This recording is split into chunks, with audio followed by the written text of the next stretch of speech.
O Canada, we stand on guard for thee. O Canada,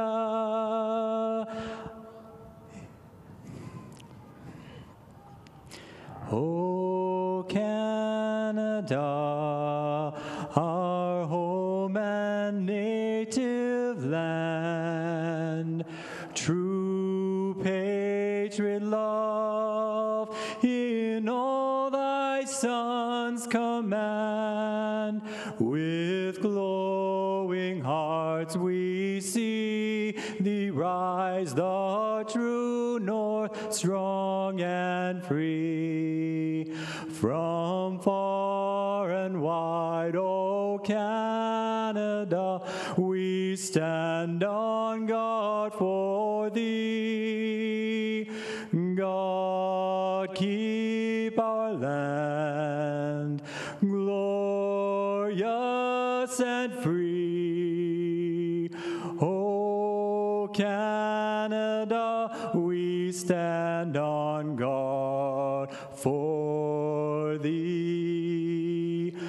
O Canada, we stand on guard for thee.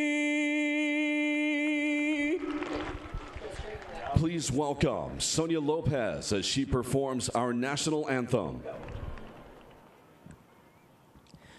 Oh, say, can you see by the dawn's early light what so proudly we held at the twilight's last gleaming, whose broad stripes and bright stars through the perilous fight, all the ramparts we watched were so gallantly streaming, and the rocket's red glare, the bombs bursting in air, gave proof through the night that our flag was still there. Oh, say, does that star-spangled banner yet wave o'er the land of the free and the home of the brave? Thank you, Sonia. Soccer fans, welcome into Rio Tinto Stadium for this Western Conference matchup between the Whitecaps 2 and the Real Monarchs. Taryn Meyer alongside Landon Southwick for the call of tonight's game. Taryn, big game tonight for the Monarchs and an opportunity to bring silverware to Rio Tinto Stadium for the first time. I think that goes without saying. I think everybody in this building knows it. The anticipation here at Rio Tinto has been building all week long with this on the table, and all they need is a winner or a draw, and their trophy cabinet gets a little bit heavier. First time for the Monarchs, been leading the USL all season long, sitting on 63 points this season so far. Whitecaps come into the game a little bit on a rough stretch, winless in 5 or winless in 3, excuse me, or winless in 5, excuse me. Yes. Keep getting that one mixed up. Kind of in a situation that haven't been playing super well, but a very capable side. Defensively, offensively, they struggle to find the back of the net, but they've got a goal scorer up top. Definitely, and when if you look at the Vancouver team that comes here on the road and the most difficult place to play in the USL, they're 2-9-4 on the road this year, looking to prove a point, and I think that's going to play a pivotal role tonight, is whether or not the Real Monarchs can handle that pressure of having the USL Regular Season Championship shield in the building for the taking, and the Vancouver Whitecaps trying to take it. Whitecaps 5-17-8 on the season with 23 points. Monarchs on the opposite side, 19-5-6, 63 points, 11-1-2 at home. So a side that's very capable of locking down Rio Tinto Stadium. Real Monarchs led by head coach Mark Briggs. The Whitecaps led by Rich Fagan. So we're going to look at the starting lineups. National anthems tonight brought to you by Sonia Lopez, the American national anthem, and the Canadian national anthem by one of our own cameramen down on the field. Sean Aston did a phenomenal job filling in tonight. Well done. Jumping in. There's our little quick stat of the broadcast before the game gets underway. Taryn, let's jump into the starting lineups for both sides. We're going to start with the visitors with Vancouver. Village starts in goal. They're going to run a 4-3-3, 4 in the back, Chung out right, Seiler, DeVries, Levis, rounding out the back four. Bustos, Michael Baldismo, and Norman in the midfield. Sanner, Serban, and Campbell up top for the Whitecaps. And we're underway as Joshua Mills blows the whistle and gets this one started. Monarchs applying a little pressure early on for the Monarchs. Putna in goal. Across the back line, Phillips, Orozco, Moberg, and Karinga. In the midfield, you have Beasler, Adams, and Velasquez.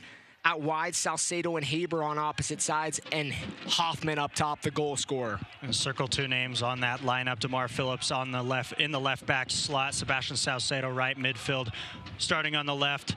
Look for him to switch over to the right. Two first-team guys looking to come down and get some minutes for Real Salt Lake's playoff push. And a playoff push it is. Be some interesting times for Real Salt Lake here in the next few weeks. An opportunity to try to find themselves above the red line. Emilio Orozco will maintain possession to Moberg.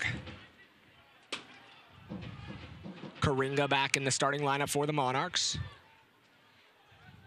Ball's up over the top of Haber. Ball's going to be whistled out as Sainer tried to wrangle things. Sainer 4 goals on the season, playing alongside of him, technically just below him, Bustos, with 8 goals in 19 appearances to lead this side.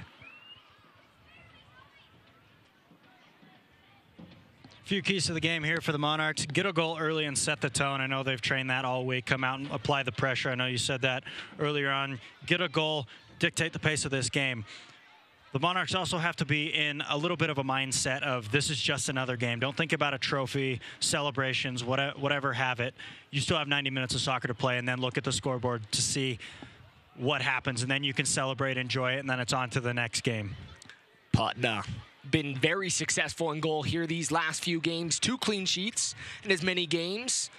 Fourth appearance all season long, only given up 1 goal this season early on in the campaign.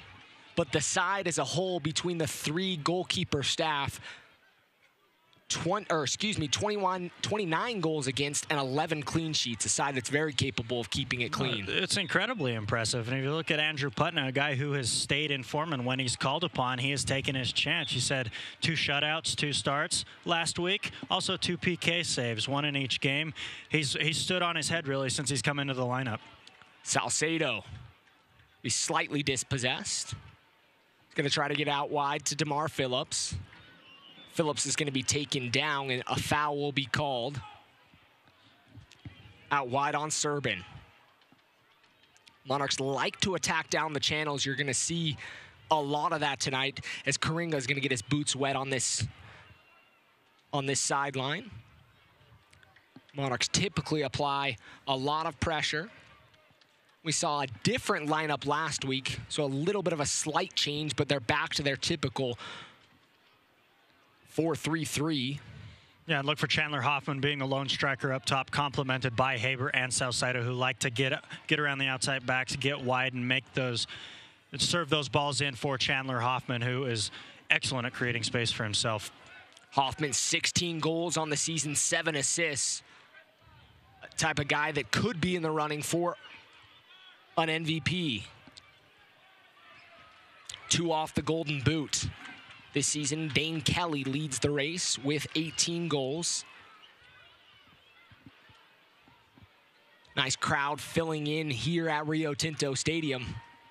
Seats 20,000, expecting 8,000 tonight. And that was 2.5 hours ago. We'll see who ends up coming here, and it's awesome to see how many people have really rallied around this Monarchs team, not only this year and especially this week. Fans have been great. Haber, he's in. He'll pick up his head. Shot! Big save! Village came up big there to parry it away and not give Chandler Hoffman a second opportunity at it. No, what did we say? Daniel Haber gets on his horse, good control off the chest, tries to find that far post early, testing Village early. That's exactly what you want if you're Mark Briggs, looking at the front line of your side, testing the away goalkeeper quite early. Village with a big save. DeVries was in the right place at the right time to be able to clear that one away with his head. It'll be the corner kick for the Monarchs here in the 5th minute of play. Adams will take it. Driven ball inside the box, looking for Moberg. Velasquez will settle. He's just outside the area. He's going to recycle back to that far side. Adams gets a second go at it. Looked close there as Village collected, but it was across the end line already. It'll be a goal kick for Vancouver. Folks that are watching at home, another game to keep an eye on if you're a Real Monarchs fan. San Antonio FC hosting the Tampa Bay Rowdies. They kicked off half hour before we did, right around 6:30 local time here. If San Antonio draws or loses, the Monarchs will claim the shield. Period. Moberg's going to usher that one out. Kind of an awkward ball into his chest, but he's going to play across the touchline there. That'll be a throw-in for the Whitecaps.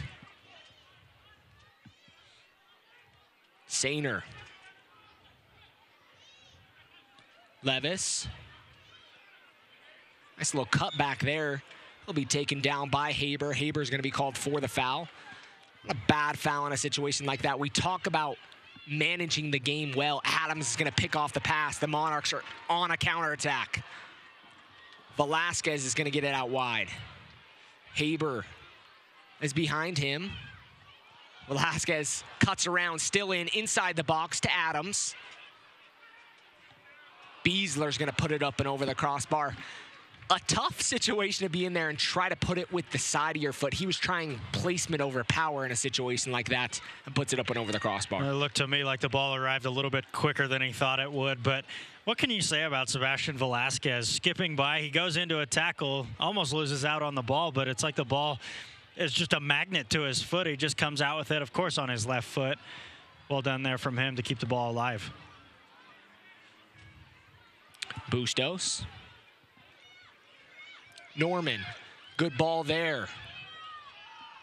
But it'll cross the end line. It'll be a goal kick for the Monarchs. I like that idea there from Bustos, trying to play that ball into the 18s, play the window of the center backs and the outside back right there. Just a little bit too much pepper on it, but the right idea. Just trying to find Campbell, making a nice run there.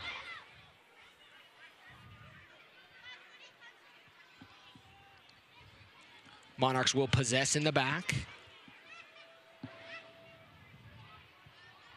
Phillips, like we mentioned, getting time down with the Monarchs from the first team. An opportunity that this organization, both organizations have. What a nice option to have, having your first team guys come back either on rehab assignment or just to get some game time minutes, get either fitness up, get the game awareness up. It's so invaluable. And then you pair that with the younger guys. We've talked about it all year. Both of these sides being associated with Major League Soccer clubs can come down and learn, grow, and, of course, just as everybody wants to be successful. One of the best aspects for Real Salt Lake is they're able to play their games here. So when you got a guy out there like DeMar Phillips, like Sebastian Salcedo, there might not be 20,000 in the crowd, but they're getting an opportunity to play on this exact pitch in kind of a similar circumstance. Village is going to play it up over top. Monarchs will possess. Haber. Moberg's going to play back to Putna. Looking for Phillips. It's going to be headed out by Serban.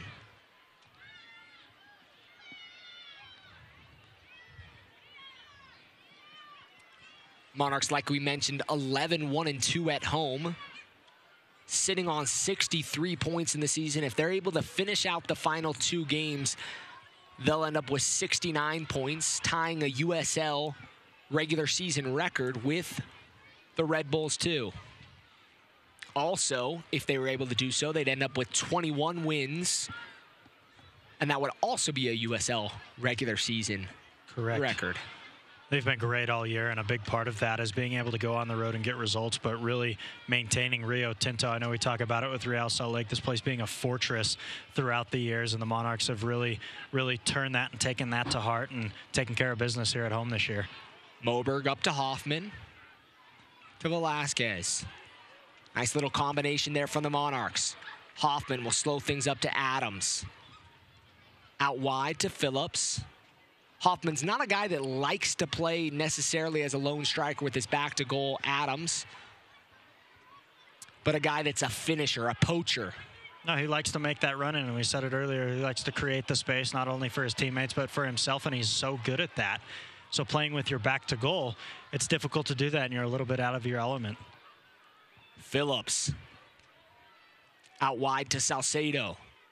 He'll cut in with his right foot. He has a shot and a go that's just high of the crossbar. Not a bad look there from the Monarchs. I love that from Salcedo. As soon as he receives the ball, he looks to isolate his defender 1v1 outside the box, cut inside the box on that favored right foot. He has got a shot. I'll tell you what, tries to curl that ball up into the far post. That's okay. Chances are coming. Didn't look like he caught it quite cleanly. Village was there and kind of in the area. Those are one of the ones where you have to kill some spiders, put it up in the cobwebs. We have to congratulate Mark Village making his professional debut tonight for the Whitecaps. Moberg's going to be shouldered away. Good opportunity for the Whitecaps. He's inside the area. Ball still in the area. Slightly cleared out by the Monarchs, and a shot!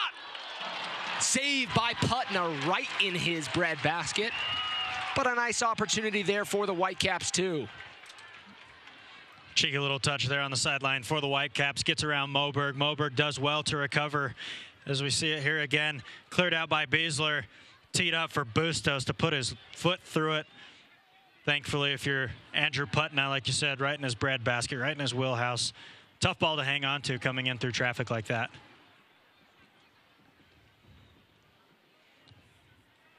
Shot was actually taken by Norman. Excuse me. I was trying to catch those locks down there. He's got a nice, some nice flow going on. We're in the 13th minute of play. Still scoreless here at Rio Tinto Stadium in this Western Conference matchup between the Whitecaps 2 and the Real Monarchs.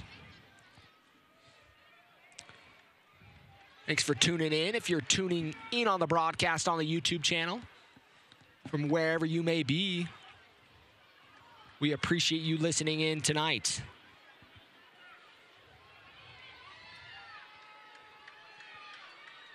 Hoffman looking forward to Haber. Haber's making a run. Can he keep it in? Looks like he's going to pull up just short.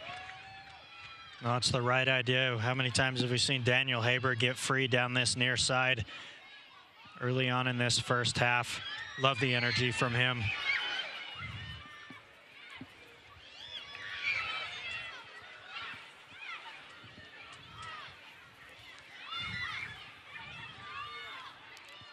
DeVries playing it forward.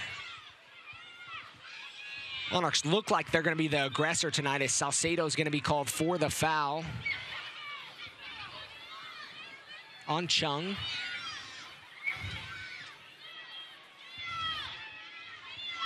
Whitecaps in their all white. Monarchs in their cobalt kits tonight. Favored cobalt, may I ask, or may I say? It's a good looking kit. Think they'd let us trade our nice little jackets for a suit like that? Maybe. Whitecaps inside the area. Good opportunity. And it's going to come under the feet of Sainer.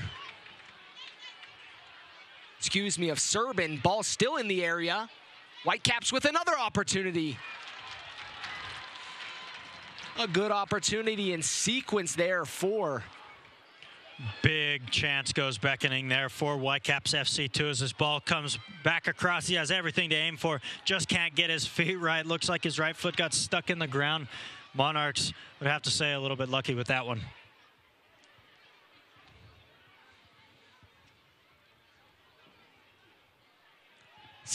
Sebastian Velasquez dancing with some fancy footwork. Haber. He's going to look out wide to Phillips. Takes a knock off Hoffman. Sayner's going to try to settle. Sayner's going to go down under the touch of Emilio Orozco.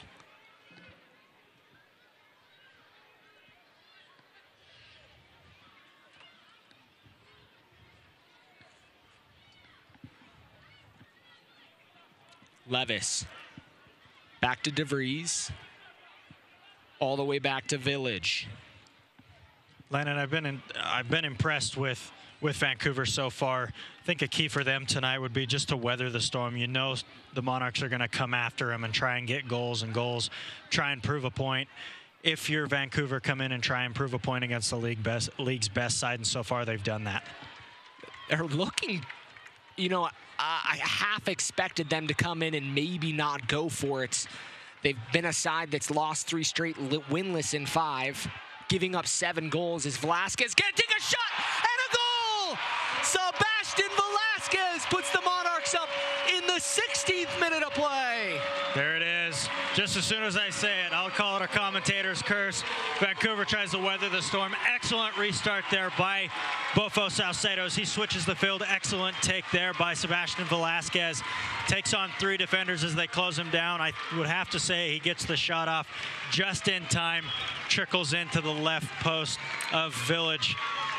Well done there from him. Sebastian Velasquez with the goal. Kind of an unexpected twist there. Happened really quickly, but able to find the back of the net. Excellent vision there from Salcedo. Watch as he takes this ball down. Cuts onto, of course, his favored left foot. Gets that shot off just in time. I think Village may have seen it late as that ball's bending away from him a little bit on the floor. Defended by 3 and was able to get the shot off. Credit to Velasquez there. Well earned.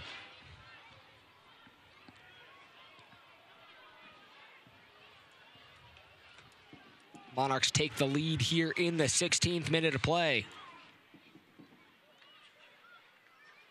Excuse me, 17th minute of play. It's a big goal for the Monarchs. Kind of were able to get away with a good opportunity that Vancouver had. Yeah, this game could have very easily been 1-0 in favor of the visitors right now, but the Monarchs getting the game's first goal, the all-important first goal. I think that sets the tone inside the first 20 minutes or so.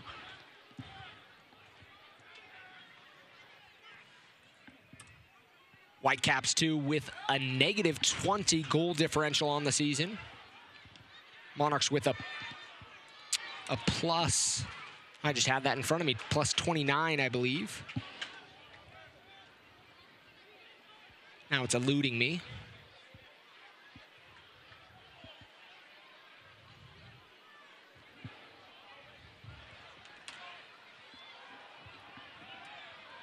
Salcedo goes down.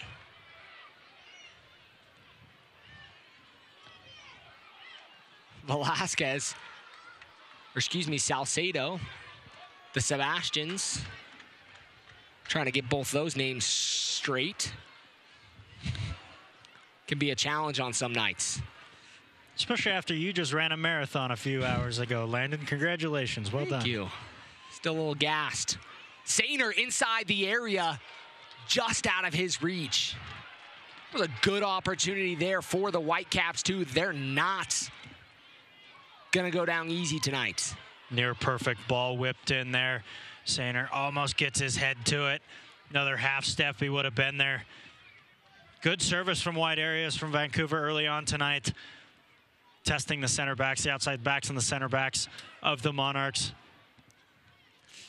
You know what? I think Emilio Orozco and Moberg tonight don't look quite on their game. Have had a few opportunities where I think they've miscommunicated and they've had a striker found in between the 2 center backs. So we'll see if they can change that up.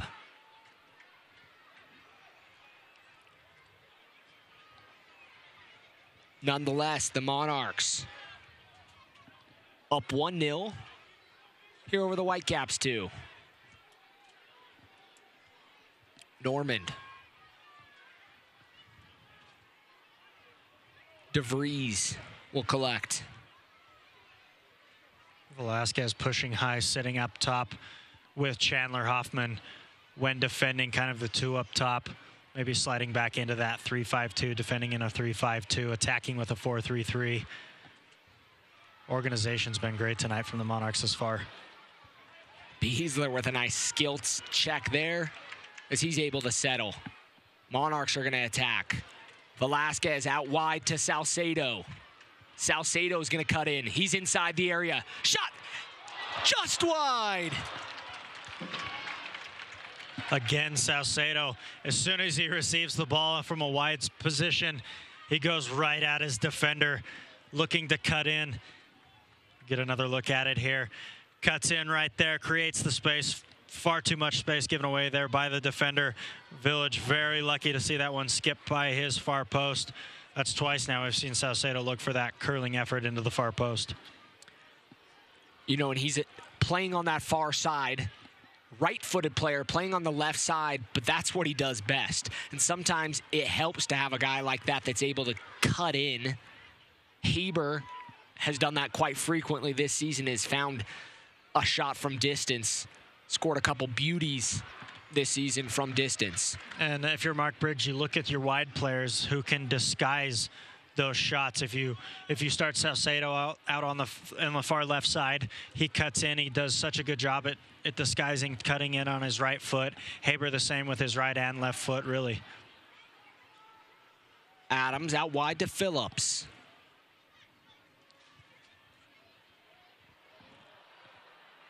Hoffman does a good job to keep it in. Haber's running up the right side. Good decision there from Salcedo to hold up the play, not force the issue. Looking for Haber with space on this far side. Near side, excuse me. Gotta love the possession from the Monarchs so far.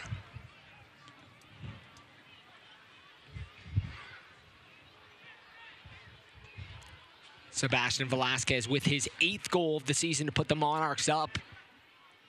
Temporarily put one hand on the shield. Shot from distance, takes a massive deflection, is going to go up and over the crossbar. It'll be a corner kick for the Whitecaps, too, their first of the match.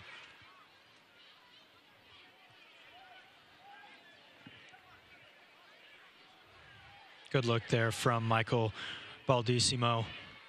From distance, why not have a look? Earn yourself a corner there. Maybe trouble putting a little bit. The wind in his face at the moment. Norman gonna put it in. Good opportunity. And a save there by Putna. Bobbled it for a second, but was able to collect. Serban again looks to get his head on it. Gets his header on frame there. Excellent ball whipped in. He's free. Moberg late to recognize. Again, Putna, Johnny on the spot. If I'm not mistaken, still scoreless in San Antonio. Restrepo making big saves.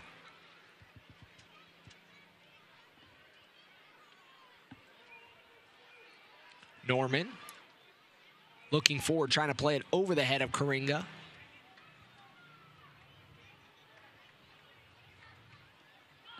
Monarchs going to play it out wide to Haber. Haber, 2 touches. Back to Beasler. That's something to keep an eye on. Look at the way the ball shifts and the ball moves. Players aren't really moving a great distance, but they're playing that 1-2 touch soccer, forcing Vancouver to move and to shift and to communicate, and that really disrupts a defensive shape. And Taryn, the way the Monarchs have played tonight, been pretty impressive offensively, had opportunities. Defensively, maybe a little shaky at times. We'll see if they're able to clean that up. Tonight, they could have an opportunity to clinch home field advantage throughout. So it'd be the road to the USL Cup through Rio Tinto Stadium if they're able to win out. Haber's going to keep it in. He's inside the area. Looking for Hoffman. Hoffman takes a big hop on him. It was on his less dominant left foot. Tell you what, that ball took a hop right as it arrived at Hoffman's feet, popping up in the air, not able to get a clean go at it. Again, good look. Haber in the right position at the right time to cut out that passing lane. Looking for Hoffman at the center of the area. Adams picked up his head and saw a run from Salcedo, but wisely holds on to possession. Salcedo goes down. Velasquez will collect. Salcedo still down, just across the midfield stripe. Looks like he's going to be all right. He'll slowly pop up and collect the ball. Not something you see every day. No.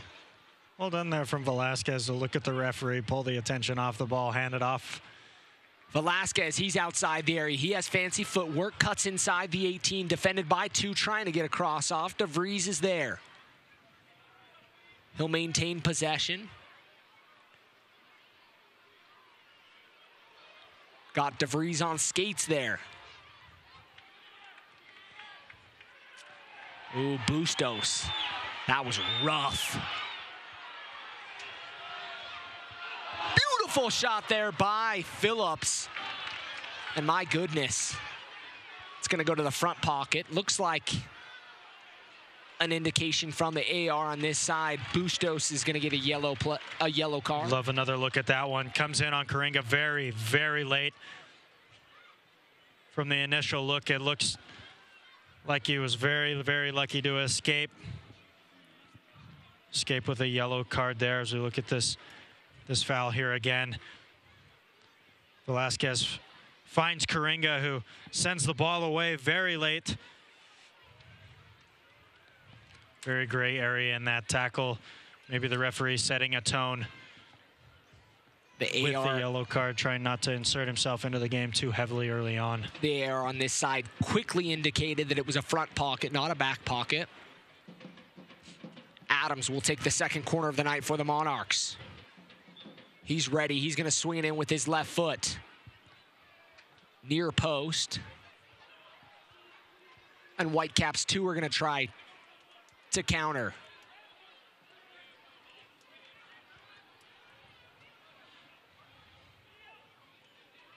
Emilio will play it back to Putna.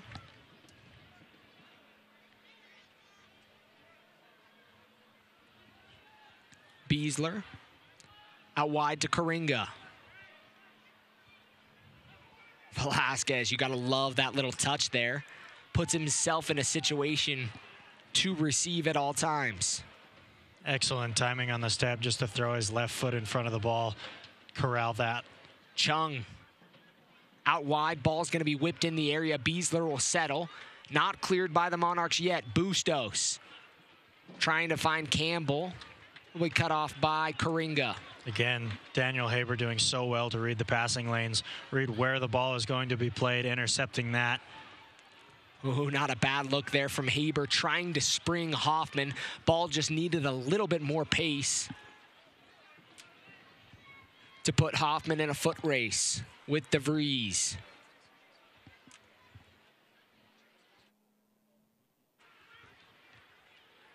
Whitecaps with it.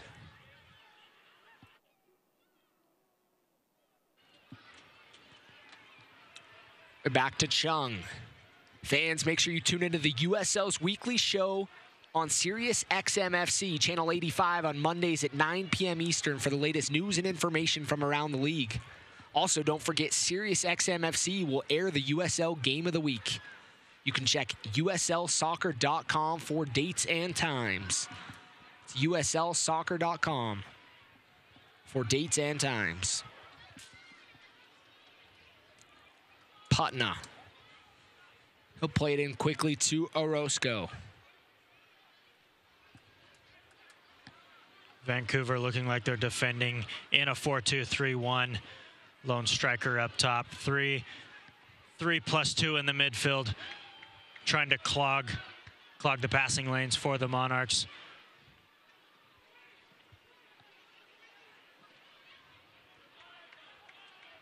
Moberg there to cut it off.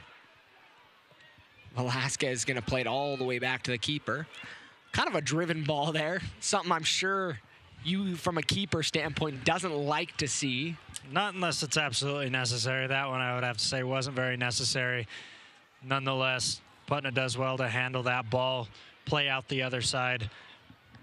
Again, I've been so extremely impressed with Putna since he's come in. His third start in 3 games after not seeing the field since week 1 in Portland. I think he's done fantastic. He's confident. He's a man in form right now. And what more can you want from a goalkeeper if you're a head coach? The crazy thing is you have a goalkeeping core down there of 2 guys that are very capable of being on this pitch. Sparrow already earned himself an MLS contract with Real Salt Lake. I mean, he's capable.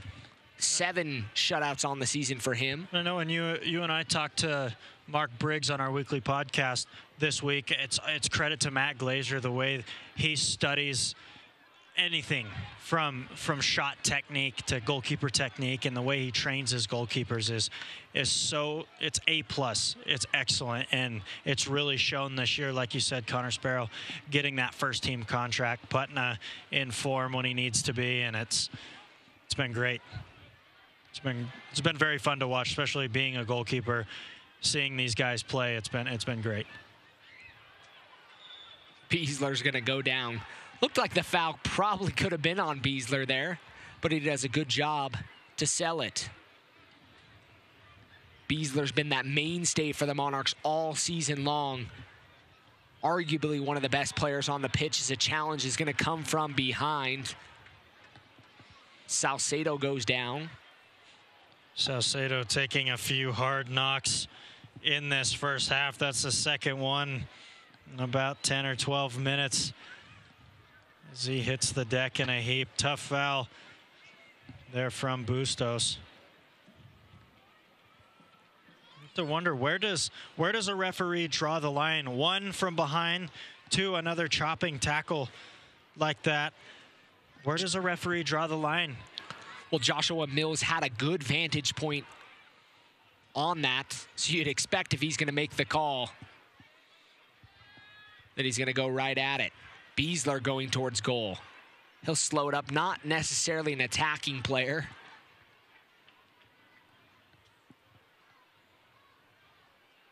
Salcedo to Velasquez. Karinga out wide. Karinga from the touchline. He's going to whip it in the box. It'll be cut out by the Whitecaps. Alismo will be almost kept in play. Say Beasler's not an attacking player. The last time these two sides met, Beasler actually getting the winner. One of his 3 goals on the year. Talk about another guy who's earned a contract, first team contract with Real Salt Lake. He's been a mainstay. He's definitely earned it. 2-1 victory in late May by the Monarchs. Pay scored in the 6th minute, then Beasler in the 22nd minute for the Monarchs to get the 2-1 victory. So if nothing else, the Whitecaps, I know, really maybe don't feel like they're playing for anything big. Hoffman's there. It's going to be taken out by the keeper. Keeper was there, so you really can't fault that situation. Hoffman looks to be all right, though. Mark Village putting his body on the line. I love that. Again, sticking with goalkeepers doing things well, coming out, making himself big, controlling the area. No striker wants to get hit. If you saw Chandler Hoffman kind of pulling up a little bit, trying to evade that. Mark Village doing exactly what he's trained to do. Go through the man if need be, collect the ball, command your area. Very, very well done. Very, very confident there from Mark Village. But Taryn, if you're Mark Briggs in a situation like that, that's the last thing you want to see your striker in on a challenge like that. Your leading goal scorer in on a challenge like that. Want him to come up lame from a ball that really was playable, but Village was there first. I like the tenacity from Hoffman, but you also have to be careful with a goalkeeper barreling down on you like that. Bustos. Campbell out wide. He'll collect. He's on the touchline. Moving forward. Nice little cross cut out by Moberg.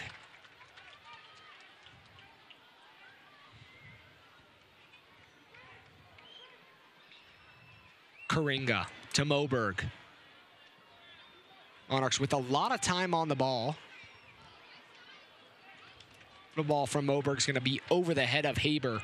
Yeah, Vancouver electing to sit in and let the Monarchs play in their own half. No real pressure until you get into the attacking half. Salcedo has acres of space if he can get the ball here. Salcedo defended by 2. He'll cut in. Still on his right foot.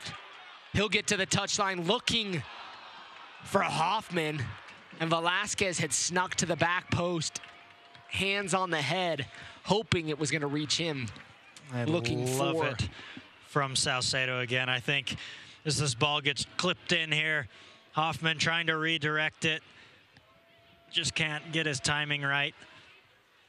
Excellent work there from Salcedo to evade 3-4 defenders and try and clip that ball to the near post. It was there for the taking if Hoffman was there to get his head on it. For RSL fans tuning in tonight, Colorado has a 1-0 lead on Dallas in the 28th minute of play. A corner kick from the Monarchs. Looking back post, Moberg's going to head it in the area. Looks like it's going to take a deflection or a foul's going to be called. It'll be a free kick for Vancouver. Back to that Colorado Rapids FC Dallas score. Real Salt Lake battling it out with FC Dallas for that 6th and final playoff spot in the West. Colorado can get a result, take points away from FC Dallas. If you're a Real Salt Lake fan, you have to become a Colorado Rapids fan, at least for a night. The Rocky Mountains are united tonight.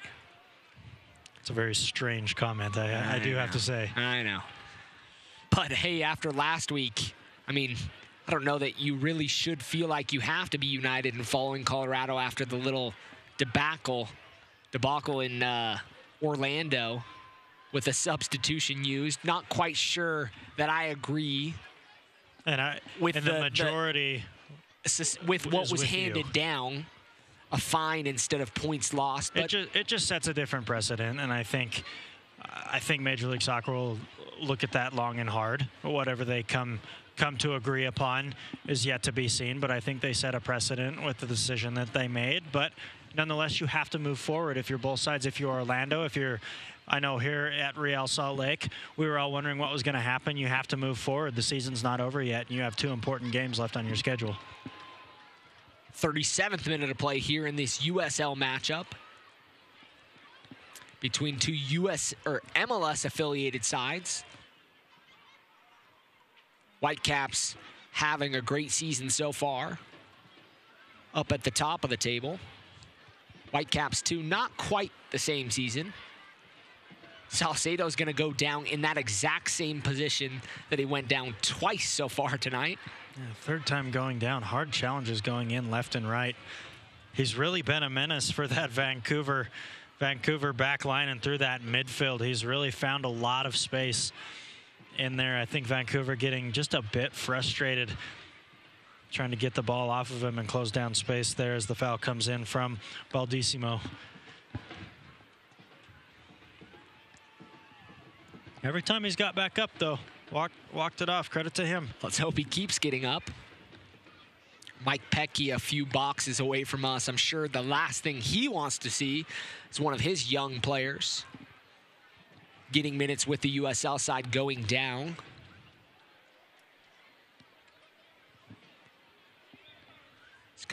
Game's kind of changed to a little bit of a crawl here in the last few minutes. Yeah, it was really as soon as that goal went on, Vancouver had a few opportunities. Nothing, of course, becoming of them, but like you said, the game kind of slowing down. Bit more of a chess match here. Monarchs controlling a lot of the possession, but nothing coming of it. Good touch there. Moberg's just going to clear it into the 4th official, Callie Smith.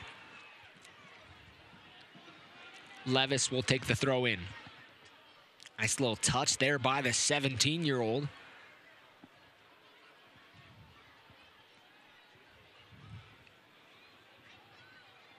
Back to Sellier.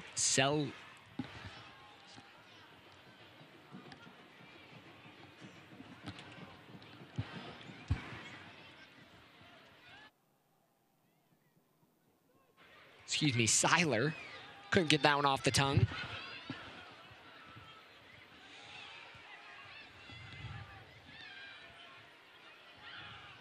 Norman to Levis. Campbell. He'll turn and face up. Phillips was caught, kind of sucked in. As Putnam is going to play it high and long. They're really tucked in, aiming for the center of that box. Being forced to squeeze over with 3 Vancouver attackers coming in, looking for the service into the area. Phillips having to leave his man out wide, prioritizing his defending. Baldismo, he's down. Ball gets popped up straight in the air. Hoffman just trying to shield it, gets underneath him. Not sure Hoffman really knew too much about it. Foul nonetheless. Baldismo up.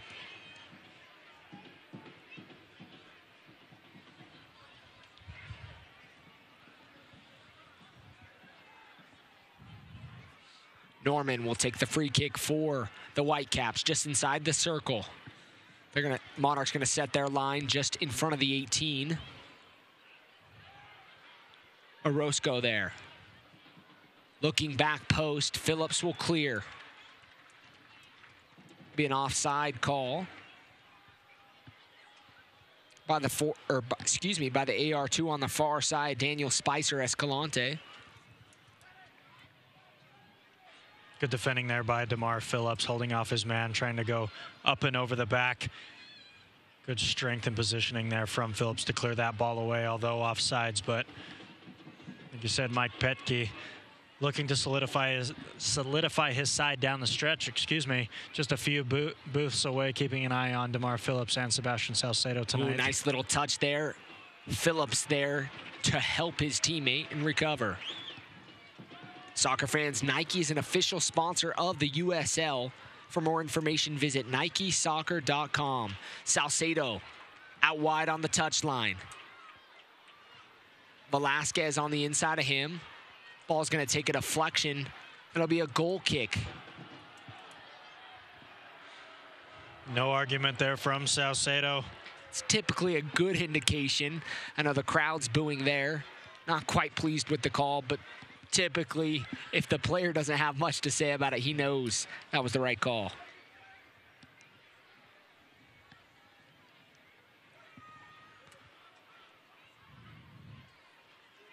Campbell with a nice touch to Levis. Moberg's there to semi-clean things up, puts it high in the air. He'll take a bounce and stay in.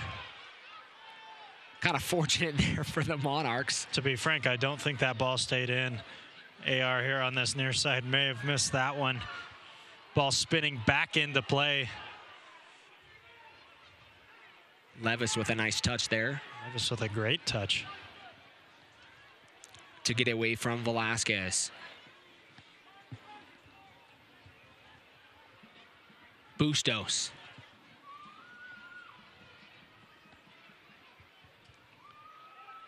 Out wide to Levis.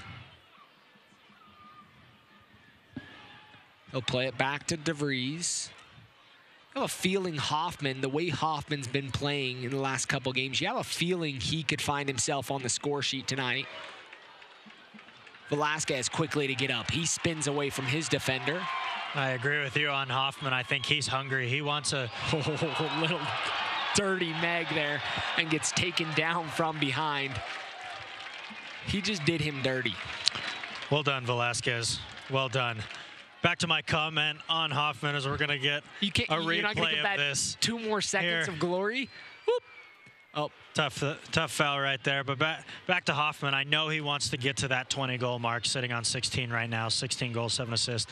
No, he definitely wants to try and hit 20 with 2 games left in the regular season, get himself in pole position for that Golden Boot, possible MVP. I know he's in the conversation right now, but he's hungry. Well, we talked about it with Mark Briggs earlier this week on the on the Monarchs weekly podcast, and had a conversation, and that was a challenge from Mark Briggs to Chandler Hoffman to see if he could hit that 20 mark. They're kind of telegraphed that pass, but Karinga's there to play it off Campbell. Still 1-0 from the Monarchs here in the 44th minute. Stoppage time announced here shortly. Good half so far from the Monarchs. one thing to keep an eye on in the second half. The Monarchs will have the wind at their back, gusting from right to left here, south to north. Monarchs, a team who likes to keep the ball on the floor, find the big switch of play, and the wind can only benefit that in the second half. The ball there from Adams. He'll get it back. He's just outside the area to Haber. To Velasquez. Ooh.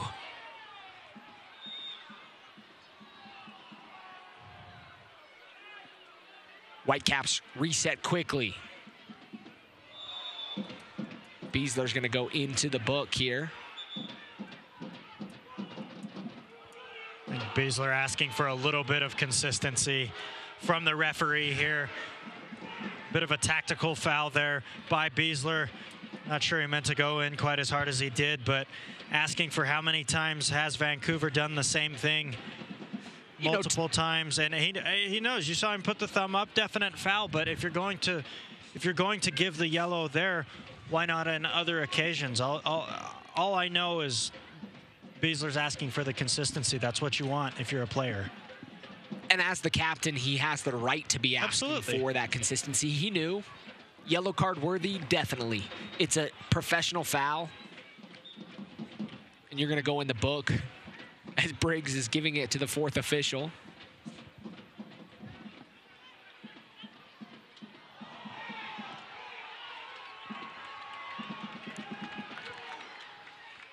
It's getting a little chippy here in these last few minutes.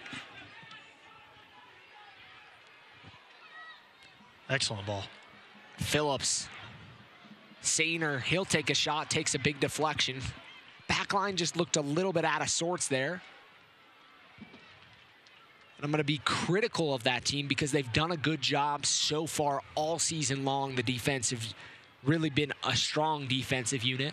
No, like we said, 29 goals against. That says a lot in a 32-game season, this being the 31st game of the 2017 season, only giving up that many goals. But I agree with you. I think the center backs are spaced out a little bit apart, a bit too far apart, excuse me. I think Phillips has had to tuck in a lot. Same with Kyle Karinga here on this near side and really close that gap in there. I think, honestly, that just comes with communication. Well, in a situation like that where Phillips tucked in, he was in the middle of the 18 in the semicircle, and there was a guy out wide, so that ball quickly gets played, and the Whitecaps have an opportunity. 2 minutes of stoppage were announced. And that whistle's going to blow just short of 2 minutes. As we're at the break here at Rio Tinto Stadium, Monarchs lead 1-0 on a Sebastian Velasquez goal in the 17th minute of play. And the Monarchs, like we mentioned, have that one hand on some silverware. Look, there's still 45 minutes to play here if they want to take that shield with them. But I think for Vancouver, we'll start with them. I think they did a very good job at weathering the storm. Of course, giving up that goal in the 16th minute was tough, but I think they came back, they drove at the Monarchs, and they did well to really force the issue. Second half adjustments from both sides. If you're Rich Fagan, what do you do to try to get back in this game? Go nab a goal. Sure up the defensive line. Keep that back four tight and that midfield line tight.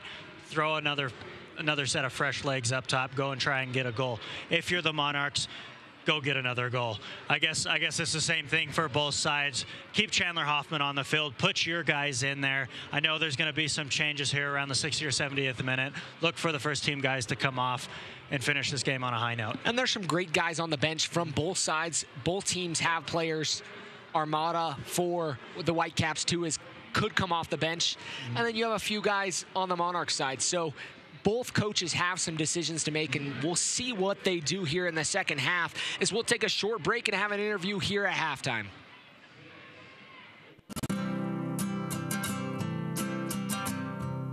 Every day across America, excess food is gathered by a network of good people at local food banks. Giving you. Together, we can solve child hunger. Support Feeding America and your local food bank at feedingamerica.org. We cannot be bystanders. We can stop to make sure someone is okay. We can warn someone when their drink isn't safe. And disrupt the situation. We can get someone a cab or walk them home safely. We can make campuses safer for our friends. our roommates, our classmates, our fellow human beings. We cannot be bystanders. We can intervene. It's on us. All of us. Learn how and take the pledge at itsonus.org. 1 in 6 seniors faces the threat of hunger, and millions more live in isolation. America, let's do lunch. Drop off a hot meal and say a quick hello. Volunteer for Meals on Wheels by donating your lunch break at americaletsdolunch.org. As we enter the final 2 weeks of the 2017 USL regular season, the playoff race is coming down to the wire. In one of the final games of Week 28, the Charleston Battery claimed the point they needed to clinch a spot in the postseason through Evio Cordovez's late equalizer, which earned a 1-1 draw at Ottawa Fury FC. Another sellout crowd at Papa Murphy's Park of 11,569 fans saw Sacramento Republic FC close out its home slate on a high note Saturday night with a 2-0 victory that ended Phoenix Rising FC's 11-game undefeated streak. With the win, Republic FC now needs just 1 point to claim a 4th consecutive trip to the USL Cup playoffs.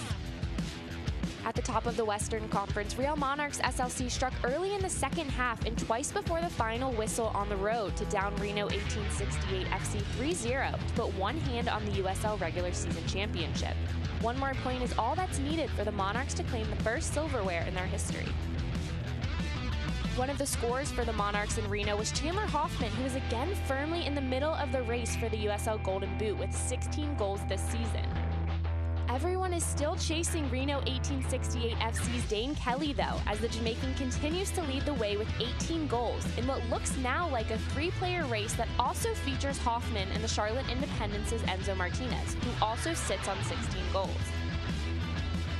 With 2 games remaining for all 3 players, the award remains up for grabs as the regular season nears its conclusion. For USL Network, I'm Morgan Conklin. Maybe you can make retirement happen. After all, you made home ownership happen. Homeschooling yourself on loans, beefing up your credit score. So I'm pre-approved. You were like, yes! Sorry. Color-coding listings, ticking boxes, and flushing every toilet in a 20-mile radius. Home sweet home. You aced house hunting. Now get the tips you need to get on track at aceyourretirement.org. They said I have troll teeth. That my voice sounded like a possessed baby doll. That no one would ever love someone as stupid as me. That I was fat, ugly. Disgusting. The effect of bullying is potent. We will no longer be the silent majority. Now, when you see online bullying, there's something you can do about it. We're gonna take action with the I. I am a witness. I am a witness. I am a witness. I am a witness. I am a witness, and so are you.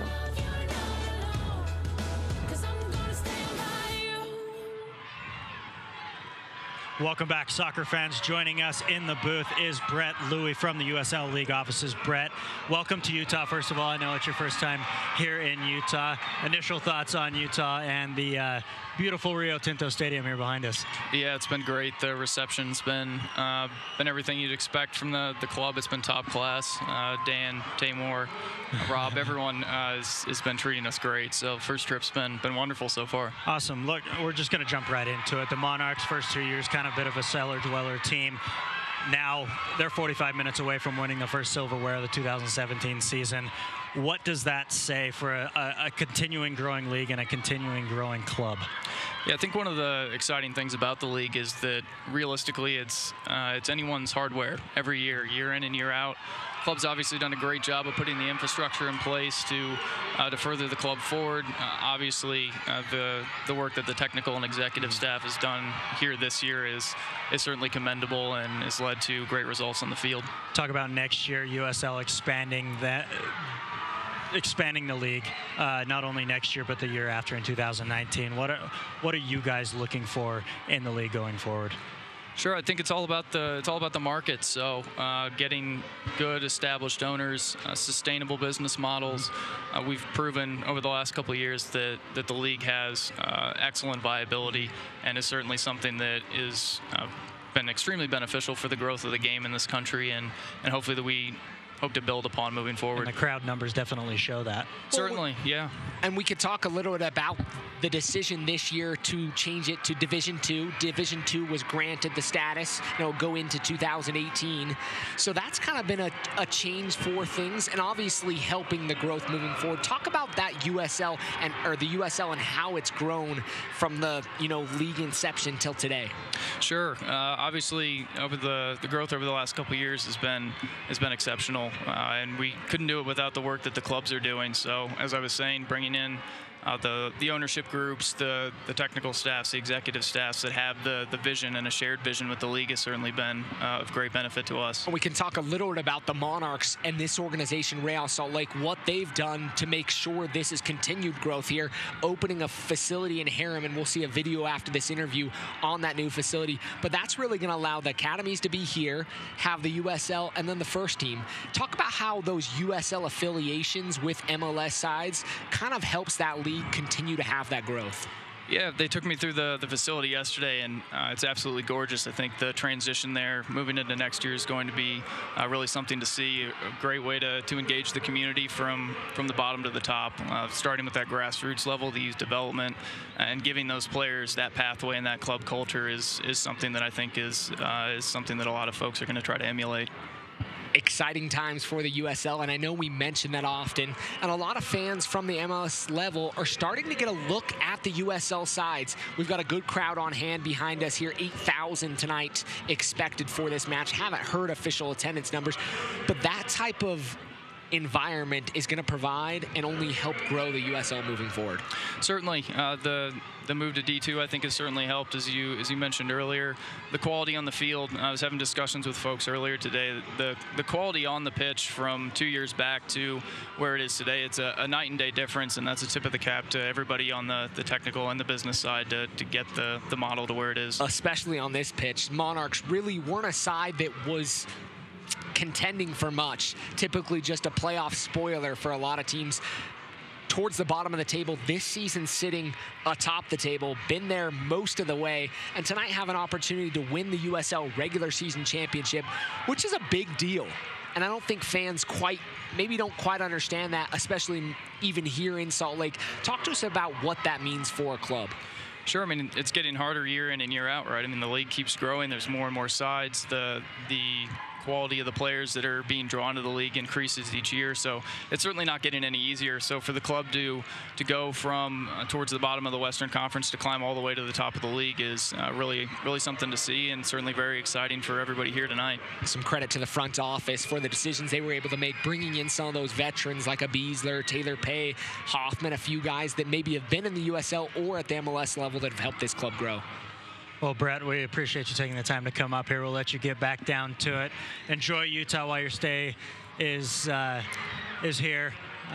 Enjoy your time back in Tampa, too, and we'll see you in December. Brett Louie joining us from the league office here at halftime. We'll be back with the second half.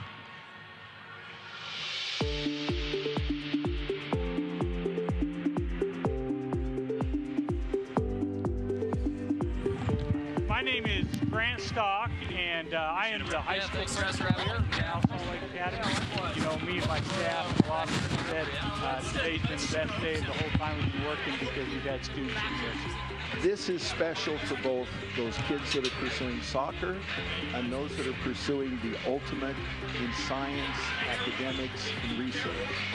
You will get a better scientific STEM education here, we believe, than virtually anywhere in the state of Utah. So of 93 academies, 61 Division I colleges, 25% of the U.S. national team came from this academy. That's how good this academy is and will continue to be. We will ensure that your son and in the future daughters is well educated and well trained and a decent human being. We're committed to that. I look forward to meeting each and every one of you. Thank you for joining us in this quest. Have a great day.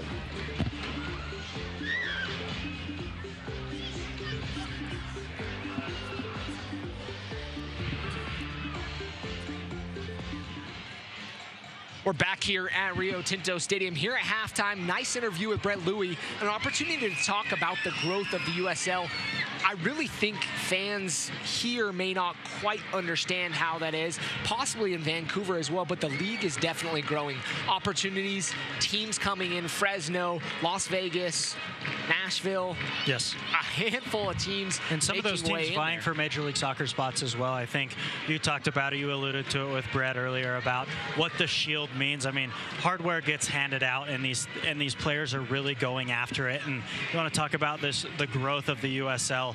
It can only go up, and it has taken leaps, bounds, strides, whatever you want to say. The USL has been fantastic this year, surpassed 1 million people showing up to games within the first 2 to 3 months. I mean, that's unheard of here in the United States, and I think that is so incredibly valuable, and it's amazing as a soccer fan. I know you are as well, as a soccer fan, to see the growth of both the USL, Major League Soccer, and now USL Division III, and even the college game. I'll even venture into the college realm, in the NCAA realm, and others, junior college, everything. Soccer in America is growing, and there's just no denying that, and it's very exciting to see. Going to look at fans having a good time. It's kind of a nice environment out here tonight. A little bit of a chilly night, 66, as we're transitioning from summer to the dreaded fall. Love the fall here. I love the fall here in Salt Lake City. Beautiful snow-capped mountains, especially with this view here in the beautiful Rio Tinto Stadium. Doesn't get any better than that. But this will be the last season for the Monarchs at Rio Tinto Stadium, as they'll christen the new stadium down in Harriman, the Zions Bank Stadium, a beautiful 5,000+ seat stadium down there. And that brings up a very interesting conversation just quickly here, Landon. I think when the Monarchs have their own place, it'll be a little bit smaller. It'll be a little bit more personal. And I think having the ability to have their own home and not play under the umbrella of Real Salt Lake. Of course, everything is Real Salt Lake, but to have their own place and not play in the confines of such a big stadium that's not their own, I think it's going to pay dividends. The nice thing is they're going to have an opportunity to fill a stadium. In reality, tough to fill a stadium like Rio Tinto with a full side, as we're going to see a substitution by Rick Fagan here at halftime. Leaving the match will be number 46, Levis. And coming on, Armada. Armada, 3 goals on the season. This looks like a change that he's going to adjust the formation. Armada's going to play up top with Sainer. And I think you're going to see, like you just mentioned, Vancouver trying to go for it.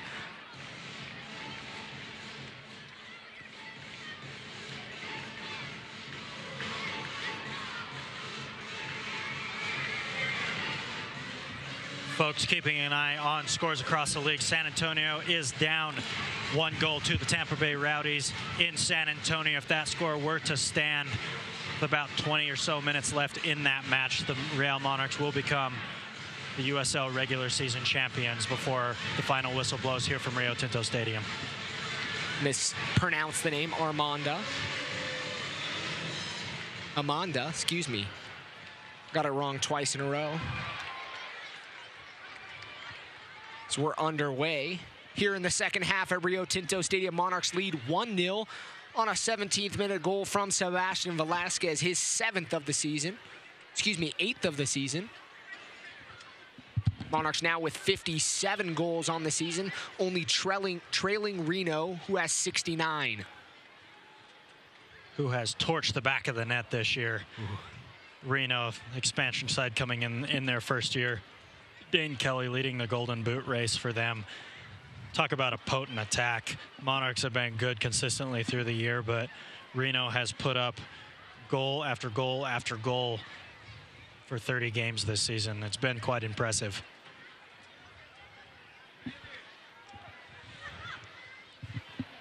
Haber try and get it on the end of this run. He'll take a clip off the heel. Monarchs will maintain possession. No changes for the Monarchs side here at half. Mark Briggs electing to go with the group that he had on the field. Out wide to Salcedo. Phillips making an overlapping run.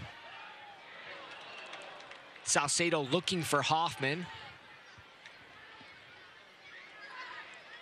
Adams still with it. He'll fend off a challenge.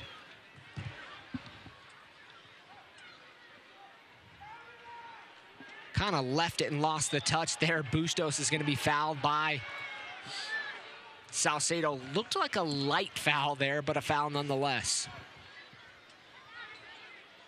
I think this game here in the second half is going to end up being physical, and I'm curious to see how the referee handles that. We talked about drawing a line earlier. I think there was a foul. Could have gone either way. Elected to go with the yellow card on Vancouver. It's going to be interesting to see in the second half as the two teams either look for an equalizer or for some separation if you're the Real Monarchs, how things are gonna play out. Norman, ball's inside the area. Putna stays on his line. Bustos, he's inside the 6. Cross the net, and a goal for the Whitecaps too. That ball fired across the box. Well done there to find space there by Vancouver, attacking down that near side, smashing a ball across the box. Is Bustos, I believe. Sainer will get credit for the goal on there as he was able to redeflect the shots. And it goes in the side netting, and we're all knotted up here. Not the way you wanted to start the second half if you're the Real Monarchs.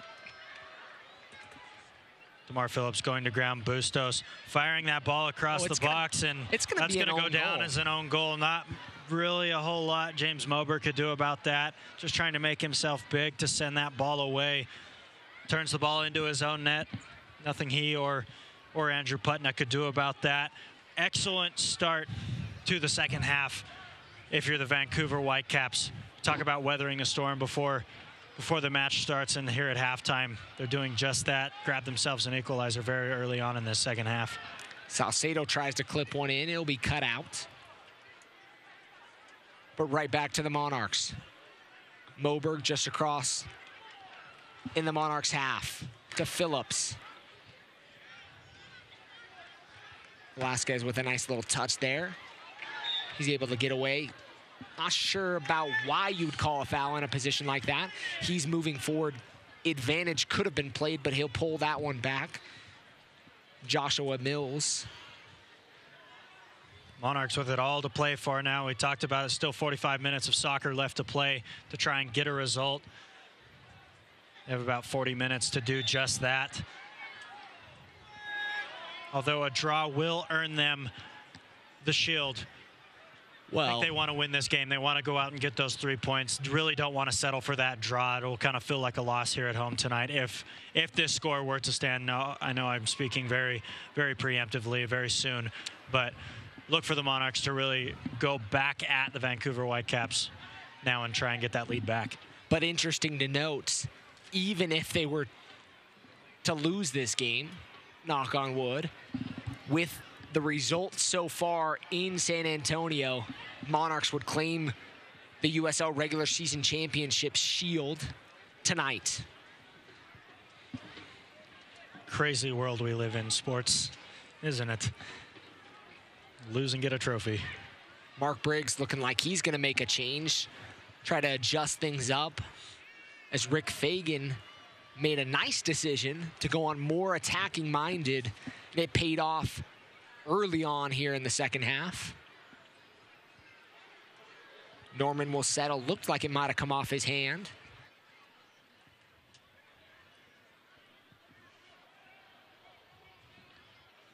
Danny Cruz will be the one to come into this match. He's getting a few final instructions, getting a little icy hot, it looks like. Bustos dancing around. To Norman, back to DeVries.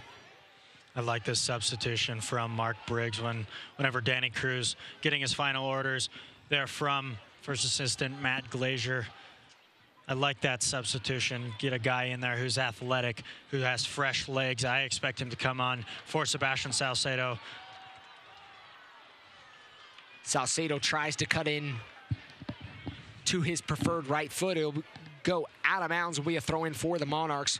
Monarchs had their season-long shutout streak snapped tonight. 334 minutes of shutout soccer. Snapped in the 48th minute by an own goal. Adams. He's just outside the area. Dancing in, getting to the touchline, puts it across. Defended well by the Whitecaps, and it'll be cleared. Excellent ball fired in by Charlie Adams. Getting past that first defender at the near post, just can't squeak to the far post. Chandler Hoffman waiting patiently, anxiously on the back post, just can't find him.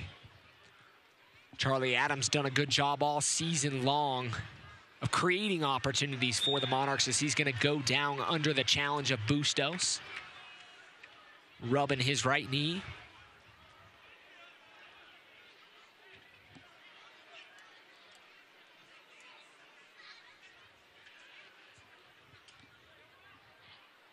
So we get a replay look at that. Orozco to Adams. He'll turn and face up. Looking to get it to Phillips. Bustos. Nice little footwork. And an opportunity here as Moberg cuts it out. Moberg leaves that trailing leg, that right boot of his to try and close down that passing lane with his momentum going forward. Does well. Timing that challenge to cut that ball out for a throw in. Right in front of the Vancouver bench.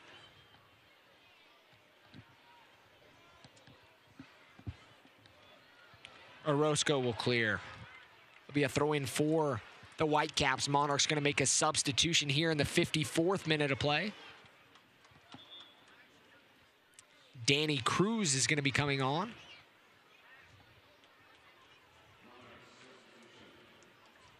And he's going to replace Daniel Haber as his night will be done. I said it. I expected it to be Sebastian Salcedo earlier. Daniel Haber doing very, very well tonight, creating space along this near side, the right side for the Monarchs in the first half. Playing menace against the Vancouver back line. Good 54 minutes or so for him. Fresh legs and Danny Cruz coming in on that far side. Look for Danny Cruz as soon as he gets that ball to go at the outside back for Vancouver. Haber rightfully so, a little frustrated with himself, not to be found on the score sheet, but a good 55 minutes for him tonight. Sometimes tactically, you have to make adjustments. No, look, if you're an attacking player, of course you want to score, but I think he did everything right tactically. I think he did everything right, both on the attacking and the defensive side of the ball tonight, cutting out passes, doing his due diligence on the defensive side of things. So I think a good shift for him tonight. Hoffman unable to get on the end of that one. Look around the USL. 11th minute of play. Orange County and Reno still scoreless. 79th minute of play. Tampa Bay still leading San Antonio 1-0. Richmond Kickers up 1-0 on St. Louis. And we're tied here in Salt Lake. Couple more matches kicking off tonight. Los Dos and the Timbers 2. Phoenix Rising and Rio Grande Valley Toros. Tomorrow, Ottawa Fury, FC Cincinnati, and the Energy in Swope Park. A full slate of games this weekend. Energy in Swope Park is going to be an interesting game to keep an eye on. That one could have Western Conference playoff implications for multiple teams 2 weeks from now.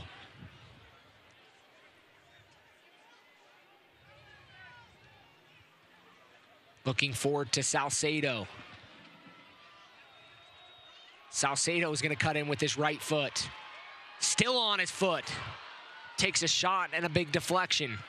Cruz out wide. Looking for Hoffman. It'll be cut out by the defense. I love that awareness from Charlie Adams as everybody rushes towards him, trying to collapse on the shot. He uses that favored left peg to swing that ball wide to Danny Cruz, creating space. Looking to the back post, no one home.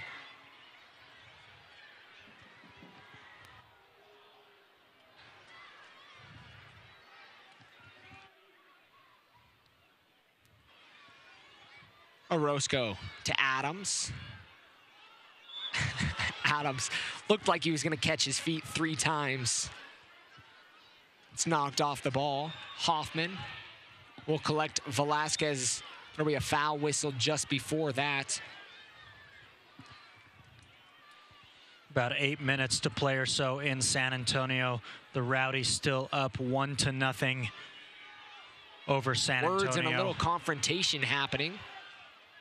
Sebastian Velasquez needs to be careful. Velasquez is actually on a yellow card accumulation warning, as him and Norman were having a few words, still having words.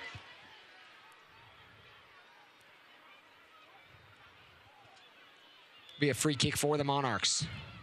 Beasler.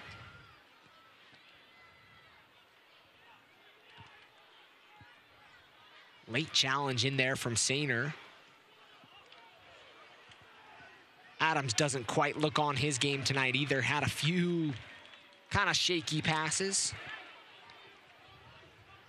It looked like that last pass, he tried to force the ball out to Phillips.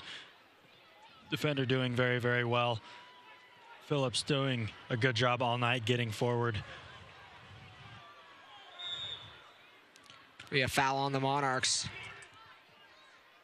Chung will go down. It'll be a free kick for Whitecaps 2.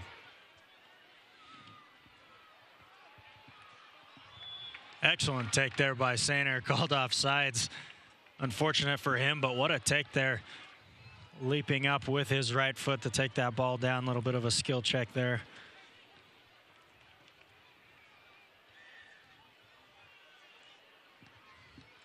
Got some skill on display tonight between these two sides. We're still knotted up 1-1 here in the 59th minute of play. A lot of soccer left to be played if you're fans of both sides, both Whitecaps or the Monarchs. A lot of soccer. This game, I think, we see a lot of times teams come in to Rio Tinto and start to wear and tear about the 60th, 70th minute. So look for Vancouver. Cruz, can he get a ball across? And DeVries almost put one in the back of his net as he was trying to defend Hoffman. Village was there to make sure that did not happen. DeVries very, very lucky. That ball practically harmless coming across the box as he tries to redirect. Ends up on his own frame. Well done there from Mark Village to be aware, get set, make a save he wasn't quite expecting to make, if I'm honest. Fourth corner of the night for the Monarchs. Adams will take it. He's been effective on his corner kicks. Whips it into the box. Velasquez will keep it in. He'll face up his defender. Little Lastico there. Excellent. Going forward to Orozco. Orozco, keeper's out. Looks like he's trying for goal just over the crossbar. Not a bad idea, especially with Sebastian from a center back. Sebastian Salcedo sitting on the top of the 6. Chandler Hoffman on the back post. Drags the keeper out of the goal. Quick turn to turn his defender. Tries that clipped little ball. About a foot too much. I like the idea.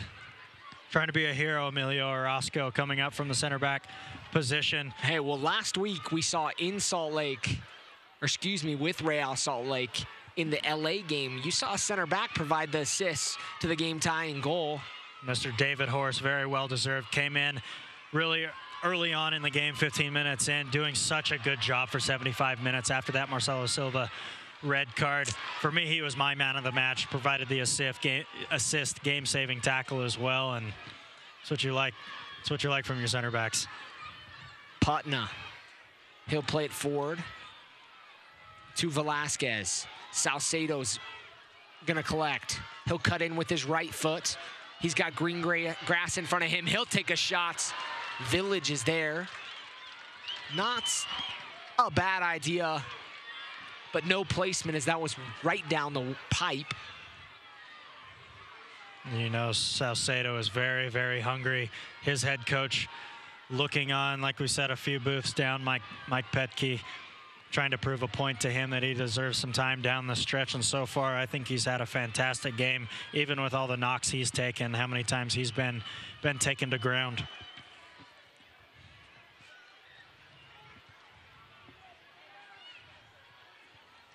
Village.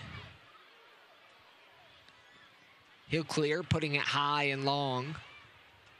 up in the air. Header won by the Monarchs. Hoffman does a good job with his back to goal to allow the Monarchs to continue to possess.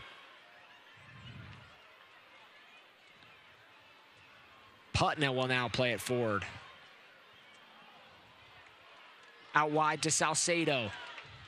Velasquez, he's inside the area. He'll take a crack. Still, the ball was rising at that point. Looks like he tried to hit it to keep it on frame, but puts it up and over the crossbar. Seiler doing such a good job to put him off right at the last second. He saw that volley coming from Velasquez, his favored left foot inside the area.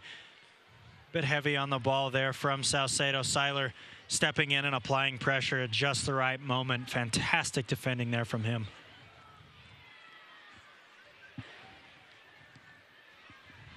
Still 1-0 in San Antonio late in the match. If that result holds, Monarchs will be USL Regular Season Champions, no matter the result here.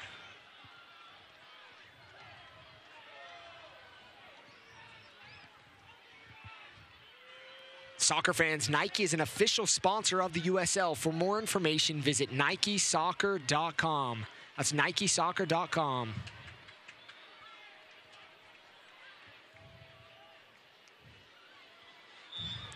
Be a foul on Whitecaps too. Fans of the USL, if you're keeping up on the scores around the league, how about Orlando and New York Red Bulls too? Playing to an 11-goal thriller, defending USL Cup and USL Regular Season Champion, New York Red Bulls 2, skating away with a 6-5 win. What a game there on the East Coast. Free kick for the Monarchs. Charlie Adams will take it. Beautiful ball there. Excellent ball into the near post. Coming off the ground, always difficult, not only for a defender, but for a goalkeeper if that ball does happen to skate through your area. Monarchs still looking for the game winner. 65th minute. Fans, make sure you tune in to the USL's weekly show on Sirius XM FC Channel 85 on Monday nights at 9 p.m. for the latest news and information from around the league. Also, don't forget Sirius XM FC will air the USL Game of the Week. For dates and times, please check USLsoccer.com. That's USLsoccer.com for dates and times. Landon San Antonio has pulled a goal back. 1-1 in San Antonio now. That score still holds. Bit of magic down there by Velasquez. Getting another nutmeg in front of his own bench, his own head coach. If that result stands in San Antonio, the Monarchs will still claim the USL regular season title.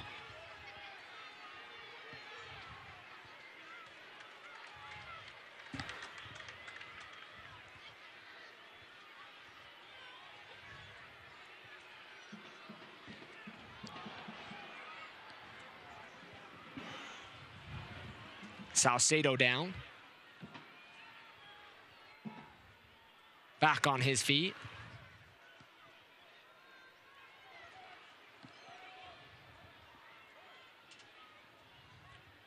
Monarchs starting to control this game a little bit, making this game theirs, moving the ball well. Looking for space and looking for chances on goal. Don't expect this game to end 1-1. I know fans couldn't see that, but that was a nice knock on wood. If this is wood. Here in the booth. Bustos on the ground.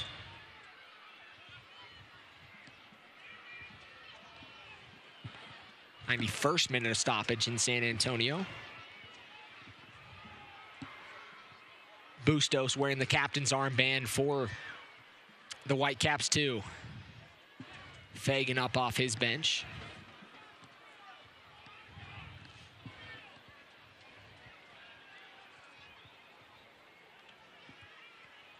Little water break here. Bustos maybe taking a bit of a harder knock than it appeared.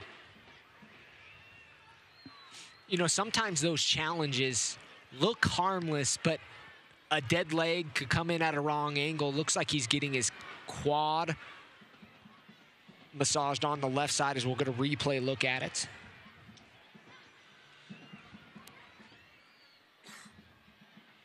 Ball coming in, not sure he knew a whole lot about it. That's a very tough ball to handle, a ball being thrown in right at his shin, really.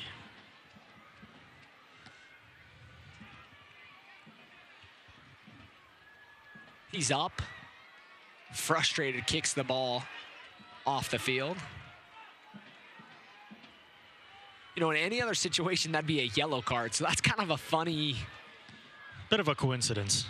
Funny thing to see there, but nonetheless, we'll move forward. Seiler. We'll let Chung take this.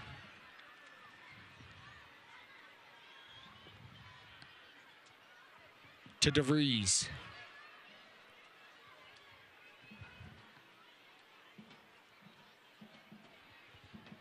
Karinga there. Cruz got the fresh legs. He's going to go forward. Lots of green grass in front of him. Haber's inside, or excuse me, Hoffman's inside the area. It's Cruz dispossessed. And Whitecaps 2 going to go on the counter.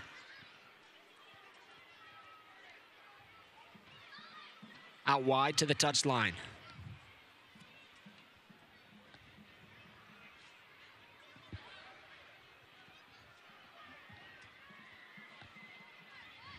DeVries and Seiler.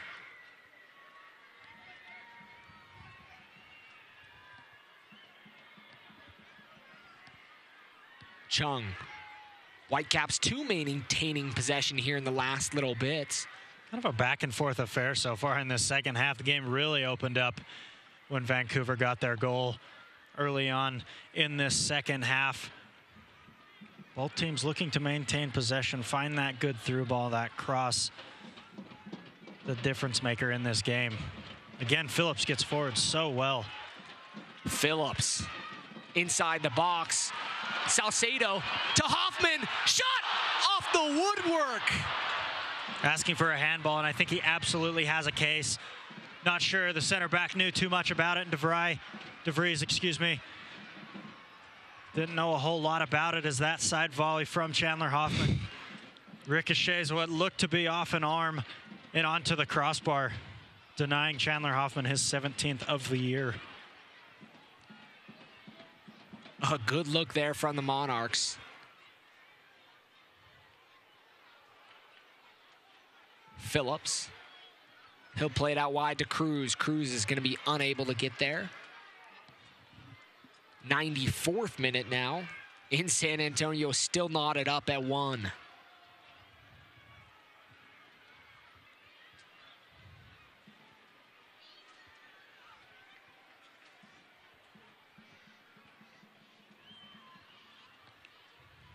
Be a throw in. Full time in San Antonio, that game ending 1-1. Monarchs are now officially your 2017 USL Regular Season Champions. You gotta love that. Have to love that if you're a soccer fan here in the Salt Lake Valley. The Monarchs definitely still wanting to get the full 3 points in this game, though, as they prepare to make their playoff run.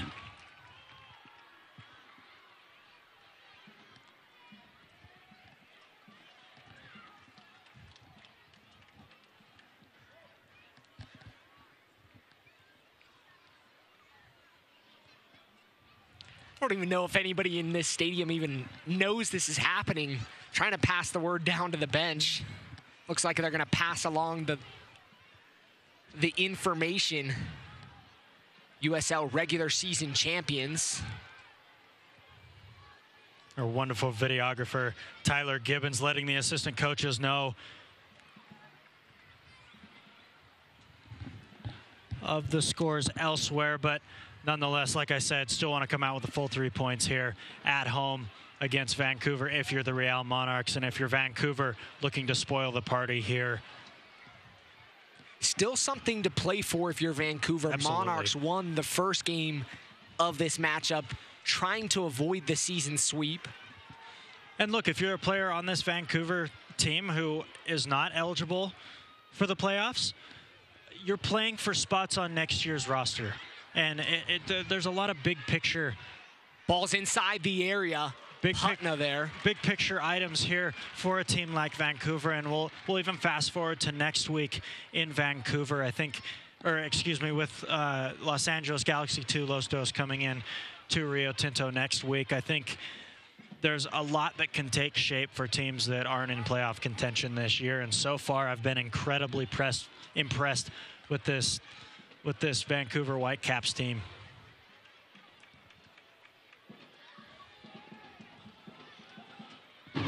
Velasquez, he'll quickly throw it into Salcedo. Back to him.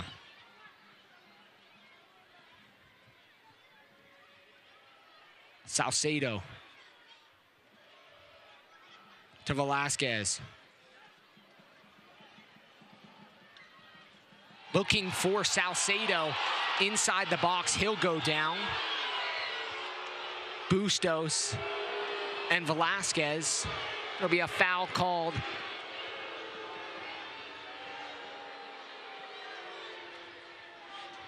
With this ball again.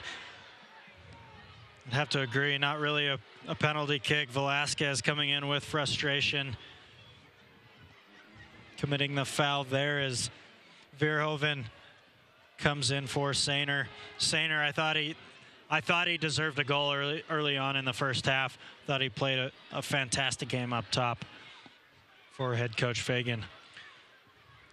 Sainer's night's done. Verhoeven will check in here in the 74th minute of play.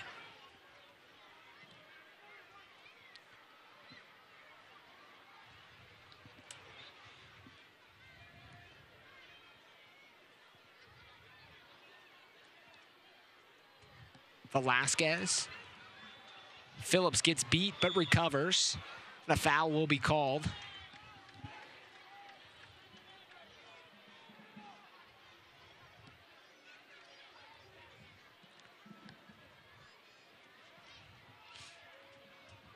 Still don't know if the word's been all the way passed around here. Not quite sure it has either. I keep waiting to hear just to our left, the Wasatch Legion start their cheering, as they always do. So good about that, supporting this Monarchs and Real Salt Lake team.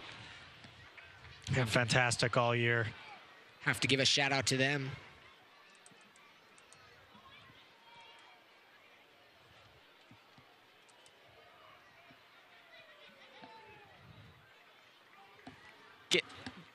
Getting a good look at them there. We love it.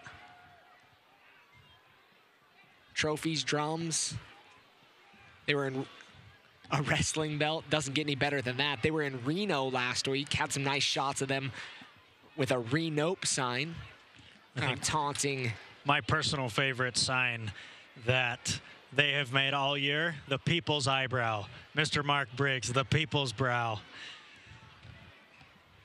There's a nice tribute down there tonight to the lives that were lost in in Los Angeles. Velasquez applying pressure. Village will clear. Orozco is going to win the header. Be settled by Norman. Norman goes down easily. Campbell defended well by Phillips. Velasquez. Fourth official, Callie Smith there. Phillips is going to be shown red. I'm not sure what for. Maybe that's a decision from the fourth official. Mark Briggs marching over to see what the case is. We'll have to get another look at that one. I'm not sure. He must have said something. Because, wow, that was a quick red card shown. Looked like Callie Smith, the fourth official, indicated that a red card should be shown. DeMar Phillips' night's done. 76th minute of play, and the Monarchs are going to play the rest of the way down a man. Very big decision there from the referee. We talk about him inserting himself into the game. 14, 15 minutes and some change to play here in Salt Lake City. Very interesting decision.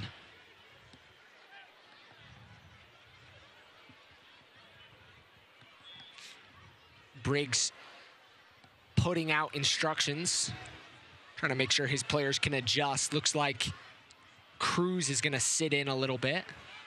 Looks like they're going to go 4 in the midfield, leave Chandler Hoffman up top on his own. Maybe Salcedo pressing forward just a little bit, maybe even slot 1, make it 5 in the back. Ooh.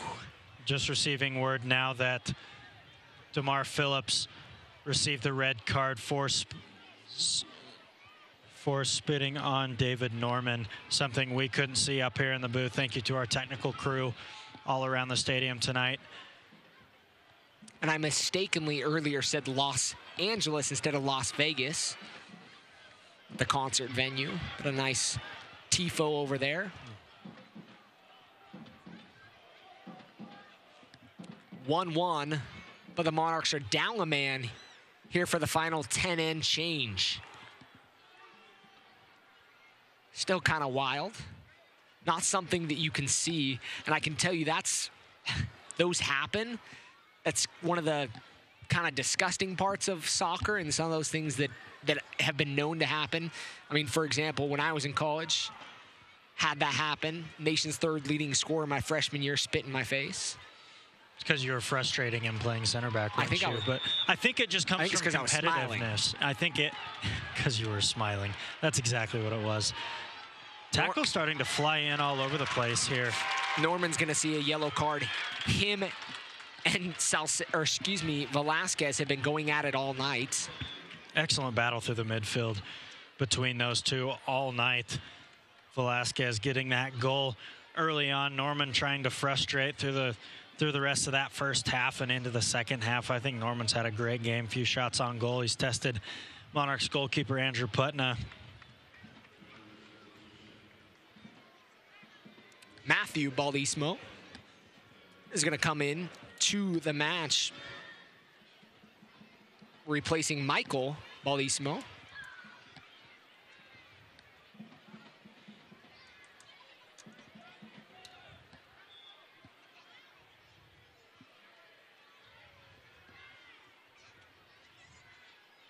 Beasler with the reset. Salcedo's there. He's on the goal line, tries to get around his defender, and he'll win a corner kick for the Monarchs.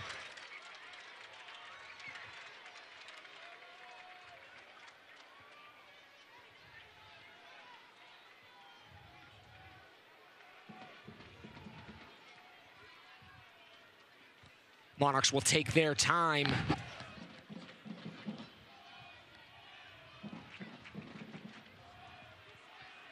And Charlie Adams will quickly take it.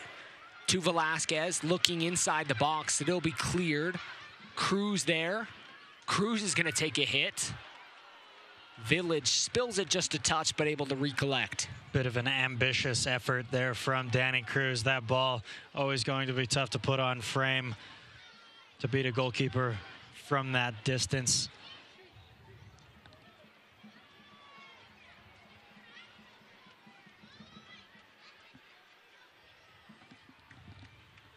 It'll be a goal kick for the Monarchs.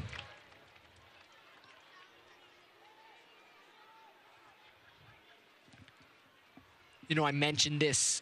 Someone asked me on Twitter, but the USL Regular Season Championship Shield is actually here in attendance tonight here at Rio Tinto Stadium. It's going to be presented by Brett Louie, who spent some time with us here at halftime, here at the conclusion of this game, and we'll carry that here on the YouTube stream. A foul called on Sebastian Velasquez. Light foul called there. Very light in my opinion. Mark Briggs would have to say agrees with us up here. Velasquez getting frustrated nonetheless, still playing very, very well. Very energetic all night, of course, getting the goal, but We talk about David Norman for Vancouver, frustrating the midfield and disrupting things in the attacking half against the Monarchs. I do have to say, between Velasquez and Beasler, they've really done the same thing on the defensive side for the Monarchs. Seiler to Chung. Monarchs, like we mentioned, down a man after a 76th red card. Opportunity here for the Whitecaps. Looking to clip it in, back post, just wide, as Cruz was there defending. Looks like Bustos on that far side, slightly getting the better of Danny Cruz, rising up, just can't turn his header on frame. Excellent ball put in there by Taron Campbell. Header goes just wide.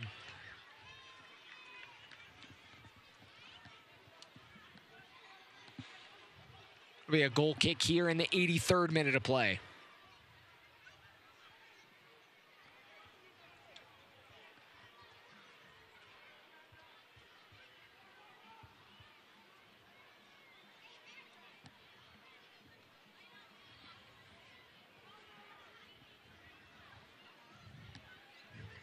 This game's really slowed down. Both coaches making a few adjustments. Looks like we're going to get Mare to come into the game, having scored goals in the last 2 games, 2 goals in the last 2 games. Very offensive-minded substitution. Normally plays up top with or for Chandler Hoffman. Team's leading goal scorer, Mare, who is on a hot streak. Look for him to play with his back to goal and let Chandler Hoffman run off the backside, run off the shoulder of him so he can distribute the ball up top. And Taron, I'd be surprised if we saw both of them stay on the pitch, just being down a man. Don't know that you can really afford to have both players in. Salcedo is able to keep it in. He's inside the area looking to Hoffman. Takes a deflection off a hand there. And my goodness. That's the second appeal for a handball. Very surprised that one's not given. 1, hand out of position. 2, popped up, hit him very, very clearly. Hit him in the hand.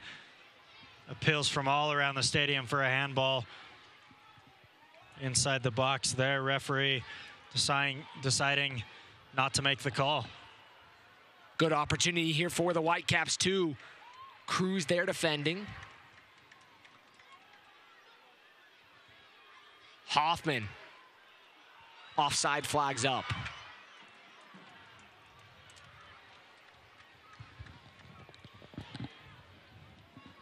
Mare is going to enter the match here in the 85th minute of play. I'd like to see that ball whipped back in by Salcedo again to see about that handball, but that's 2 calls late in this second half in the last 10-15 minutes or so that have gone beckoning. Chandler Hoffman's number will be called. Was called. Excuse me, he doesn't know it quite yet. Mare looks to enter this game. I like this sub. I think Chandler's put in a very good shift. Very good 86 minutes or so. Hit the crossbar. Probably maybe should have had a goal if that didn't deflect off the defender's hand. And, you know, I have to mention this, Taron. Monarchs all season long have been very successful on conversion of their opportunities, converting on a 20% rate.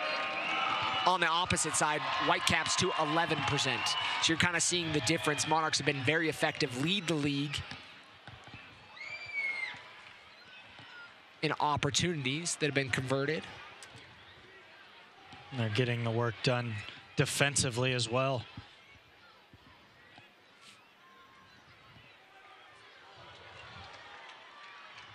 Adams is going to give it away. Ball's going to be played behind. Beasler's going to go down under the challenge. 4 minutes plus stoppage left. Deloy Hansen's in the house tonight. down on the field. Looks like they're getting him ready to receive some silverware. Something I know that man likes very, very much. Add to the trophy cabinet here at Rio Tinto Stadium. Beasler's down, rubbing his shin.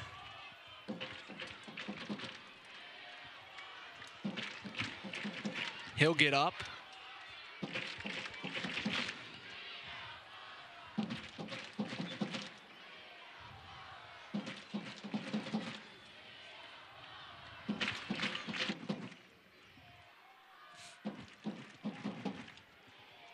Mare, he'll rise up.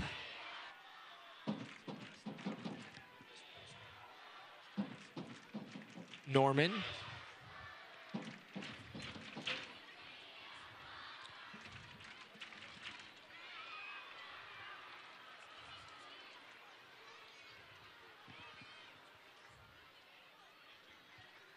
Lakawecki's going to be the third and final sub for the Monarchs. There's a red card shown to DeMar Phillips. Imagine this is a substitution to bring on Lakawecki and preserve the draw. Orozco back to the keeper, Putna. It's been called on a few times tonight. Karinga. The battle and the ball is going to go out of play with Campbell.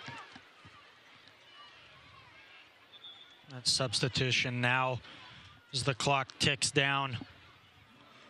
Sebastian Salcedo's night is done. Personally, I expected to see that change earlier. The game didn't call for it. Lakawecki will come on to close this game out. Maybe help create one or two more chances to get a late winner, but it looks like, I think you're right, Landon, Mark Briggs going for the point here, the draw here, maybe knowing his team is receiving silverware post-match.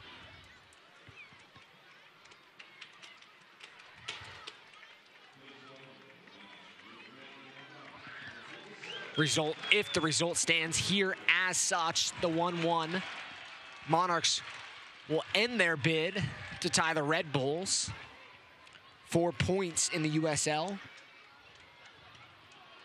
Mare is going to try to run on the end of this one. He's in a foot race. Shot by DeVries. We talk about numbers being broken. There's so much to hang your hat on if you're the Real Monarchs this season.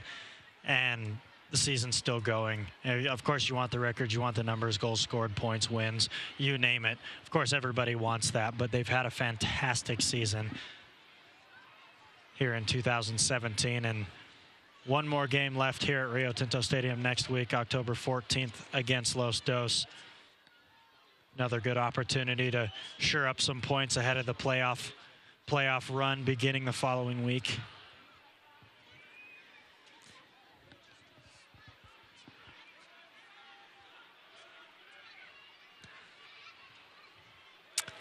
Adams will cut that one out. Stoppage time is going to be announced by the 4th official here momentarily. Bustos back to Campbell. 4 minutes of stoppage announced.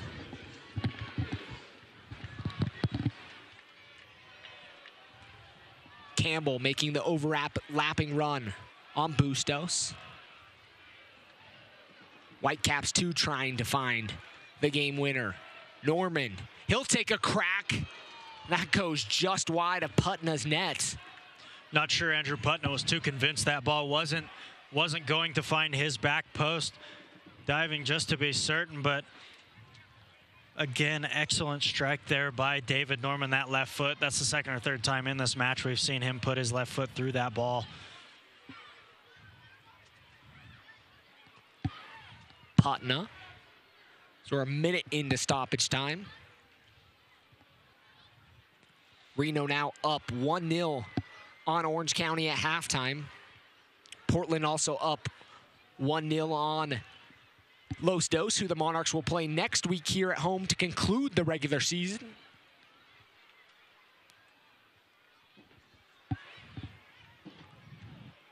Seiler, forward to Norman. He'll try to play it up over top. It'll be collected by Putna. Putna's going to put it on the ground.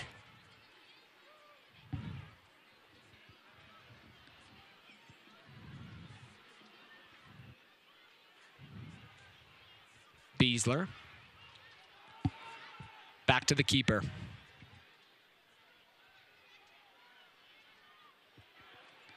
Mare goes in the challenge. And, you know, you can see a foul called there, Taryn. He really wasn't looking at the ball, was playing the defender, not the ball. Never really had eyes for the ball there. Always going to be a foul. Referee Joshua Mills recognizing that late in this game.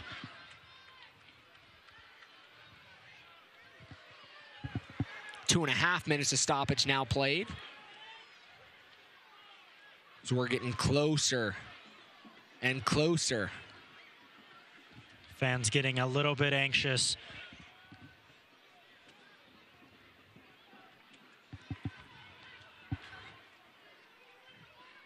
To the first piece of silverware here by this USL side and the Real Monarchs.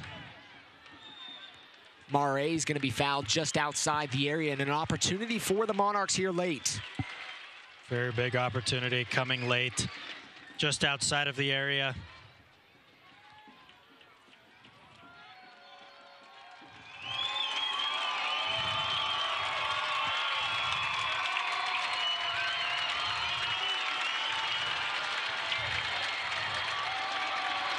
I think news is starting to travel here.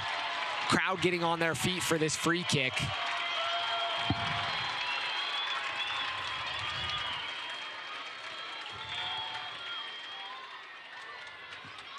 Velasquez is going to grid around Chung. He's going to go to the corner. He'll win a throw-in for the Monarchs. Monarchs in 2015 were 7-13-8. Last year, 10-14-6. And this year, they're going to win the USL Regular Season Championship tonight due to results in San Antonio. A 1-1 tie between San Antonio and Tampa Bay Rowdies. And that's all she wrote. Full time here at Rio Tinto Stadium, and the Monarchs are the 2017 USL Regular Season Champions. And rightly so. They've had a fantastic year. Team starting to celebrate. Silverware coming out. Everybody happy downstairs. A 1-1 tie between these two sides, and a positive result in San Antonio provides the backdrop for this first silverware coming to Rio Tinto Stadium for this Monarch side. You love to see. Even the general managers are out there giving everybody hugs, jumping around. Very well deserved there.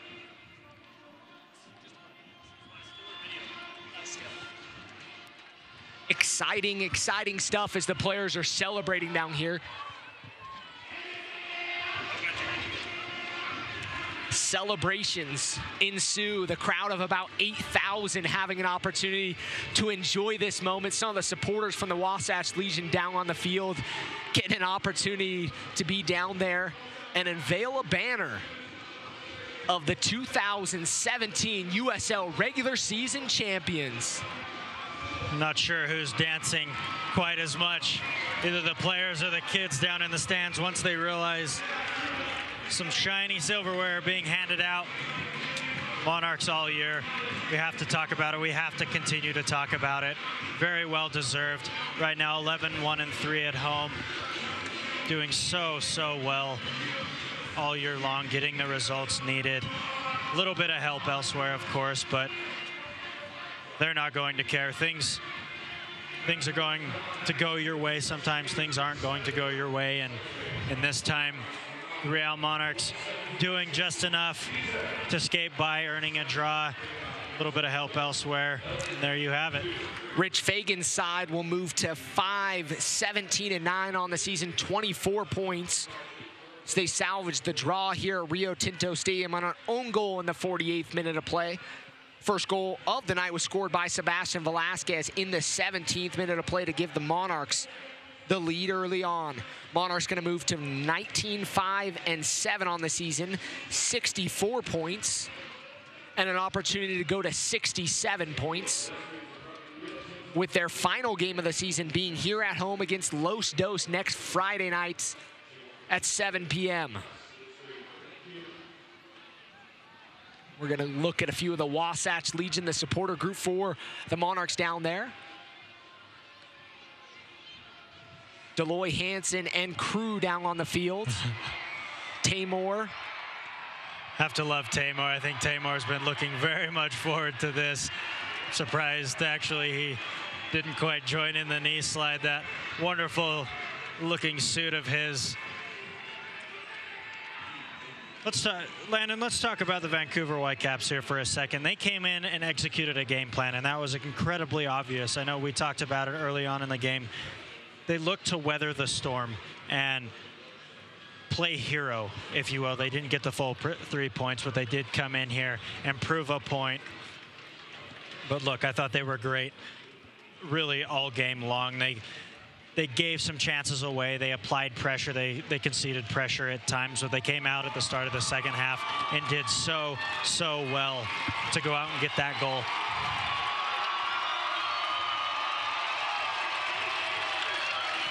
Fun celebrations down on the field. Speaking of Vancouver Whitecaps too, they'll head back home for their final game of the season against Orange County. Thunderbird Stadium on October 13th, next Friday night. Like I mentioned, Monarchs back home here. These players are being gathered, behind the banner, saluting some of the supporters. Good crowd on hand, still here to celebrate. First silverware in Monarchs history.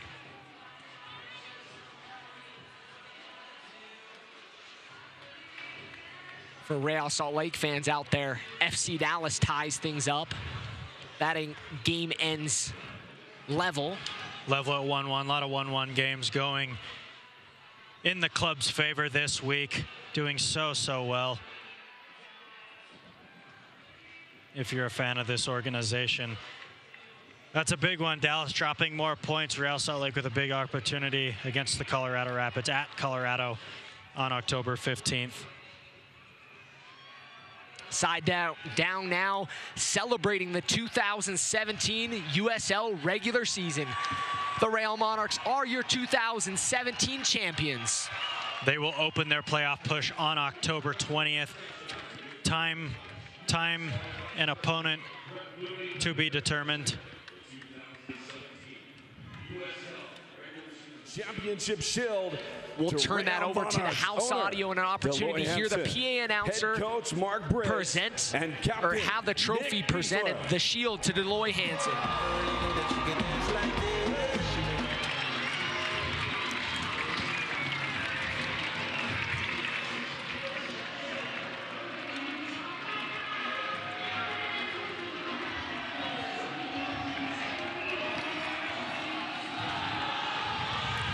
The 2017 USL Regular Season Champions, the Real Monarchs. Congratulations to them. Congratulations to one head coach, Mark Briggs, the entire front office staff, everybody doing such a great job this year. Journey's not over.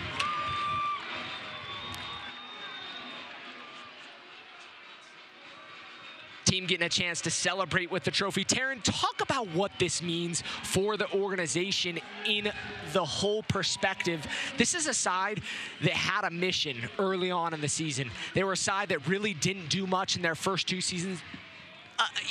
And on that point, it was a different task that they were trying to accomplish early on. Now they've been assigned the task. They got some leadership on the team, and they were trying to find that trophy this year. They've got one. Now they're looking for the second. Talk about what this means for the club. Look, I think coming into this year, everybody was looking at the Monarchs as just another USL club, and I think they defied expectations exponentially. I think I said it earlier, and I'll just continue to say it. I know I sound like a broken record, but look, the front office staff had a vision, and they had a vision for not only the Monarchs and the first team, but the academy being here now as well. And the Monarchs are now playing such a crucial part in that, showing that they can win championships, showing they're among America's soccer elite. And I think it speaks dividends for everybody at the club, from every organizational aspect, from every playing aspect, you name it. And I think that's a big point. This side has defied expectations to close in on silverware, and that's an important step for the club moving forward, an opportunity to continue to provide opportunities for players to not only move up, but to win silverware. This is not a one-and-done team. I think you'll see a few of these players move up, head on their ways. There may be some shuffling, and I think with the academy kids as well, in the years to come, you're going to see them, academy kids, in shirts like this, possibly holding up another trophy. But I think if you're the Real Monarchs, if you're head coach Mark Briggs, enjoy the moment. Take this time, congratulate your team, go into the weekend, look forward to next Saturday, but enjoy the moment. This doesn't come around very often, and next Monday or Tuesday, everything shifts to the playoff push. Celebrate and enjoy it. But a game still here back at Rio Tinto Stadium next weekend, and an opportunity to head towards the USL Cup through Rio Tinto Stadium. From all our crew here at Rio Tinto, Taryn Meyer, I'm Landon Southwick. The Real Monarchs are your 2017 USL Regular Season Champions, and we'll sign off with this joyous moment here and an opportunity to go celebrate with the team and have a good night. So we bid you adieu, and thank you for tuning in tonight. This copyrighted telecast of the United Soccer League may not be retransmitted, rebroadcast, or reproduced without the express written consent from the United Soccer League.